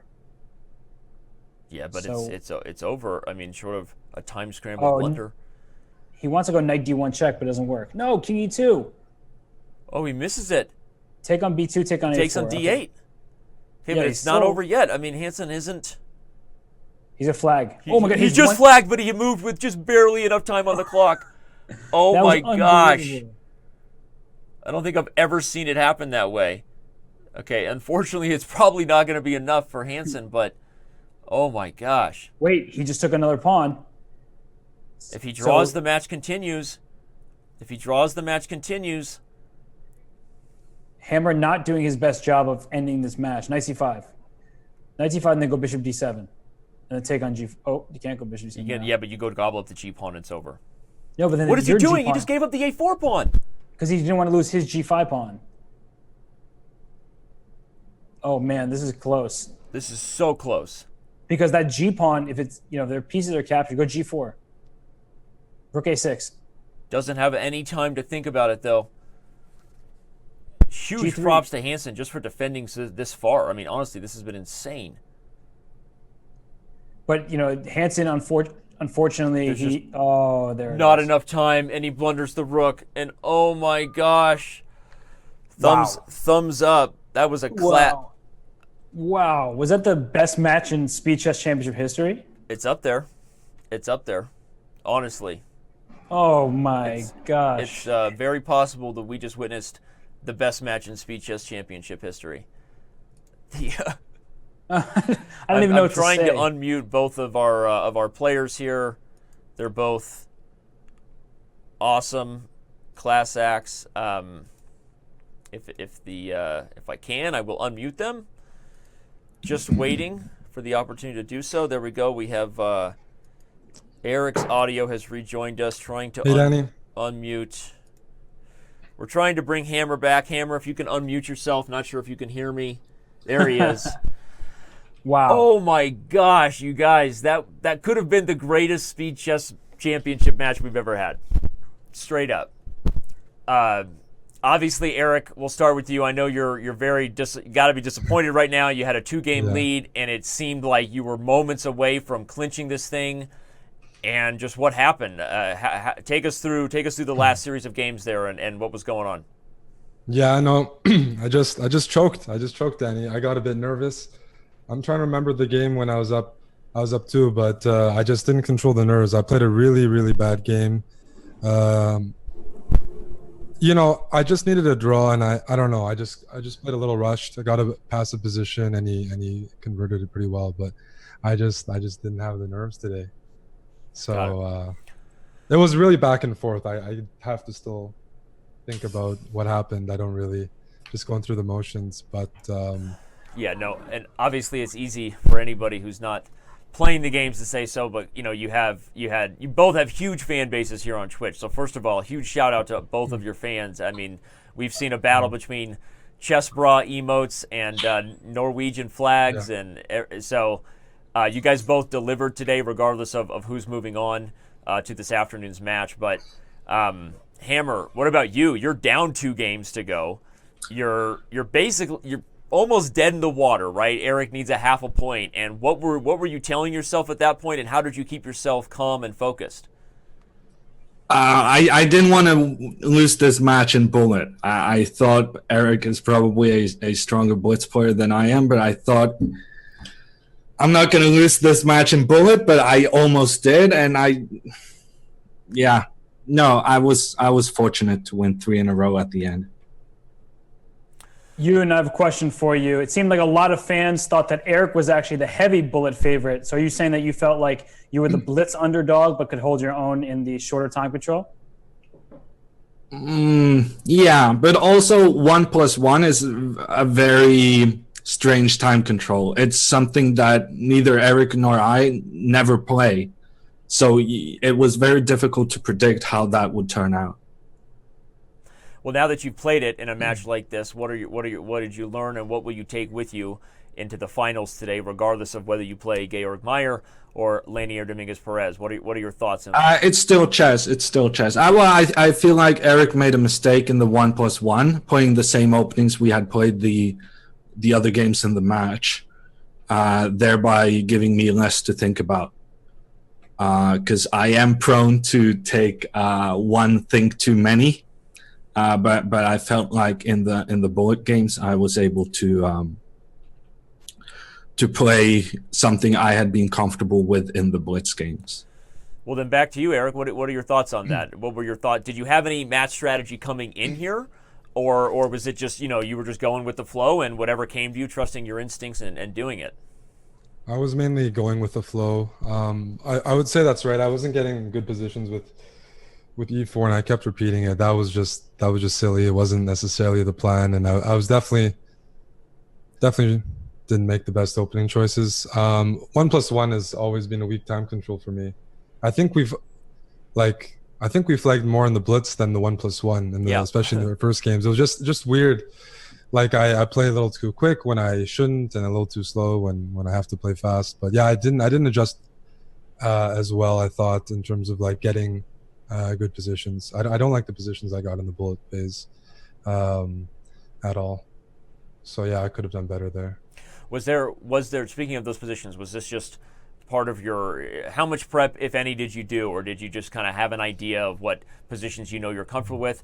It seemed that at the start of the match you won your first 2 games as white, and that structure you were getting there out of that Lopez seemed to be something you were very comfortable with. So when did that change? Oh, I think Yoon made the right adjustments there. I got a good position early on. He gave me this A5 move, so I had a comfortable light squared bishop, and afterwards he changed the move order up a bit and played D5 early on and challenged the center a bit more, which is usually what you're supposed to do. I don't know. I'm not too up to date on theory, but that's a pretty good way of playing it. And his more aggressive approach in terms of trading off and challenging the squares, he adjusted there, and I started to just not get anything as white. I probably should have switched a lot sooner. Well, I mean, I know you're being hard on yourself now, but the truth is it was a 1-game match where you had a 2-game lead. So either way, you were. It felt like if we had played 3 more games here, who knows who would have won, right? You guys have been back and forth all day, and it was awesome. Honestly, it was awesome. Robert, I don't know if you have any other questions before we take a small break and let everybody refresh themselves before we immediately start the next match. But yeah, I think I need to, because I'm looking at my own webcam and I'm completely red in the face. This match was so intense and I'm so warm right now. I need to take a shower, I think, before the final. Yo, Yoon, I have one quick question for you before we let you go. Who do you want to play in the match? Who do you want to win, essentially, between Meyer and Dominguez to see your next opponent later today? Well, I feel like I have had some interesting games against Georg, and also Lenier is the former World Blitz champion. So I feel like a matchup against the Arena King Beast, I would very much like to have. Meyer being, his reputation precedes him now. Everybody talks about his domination of our Arena Kings, but. Okay, honestly, this was just amazing. So thankful to both of you. Eric, class act. We know it didn't go the way you hoped it would, but you were right there, and this is certainly something we'll be doing again in future years, as far as the opportunity to give somebody a chance to make the SEC. And on that note, Jon Ludvig, you move on, and we will see you again in a couple hours. We're going to move on to to a waiting screen here as I frantically try to fix our tech, given some of the stuff that have been band-aiding for the last 3 hours. And we're going to wish Eric and Hammer goodbye for now. Yeah, thanks for having me, Danny. Good luck, Yoon. Thanks.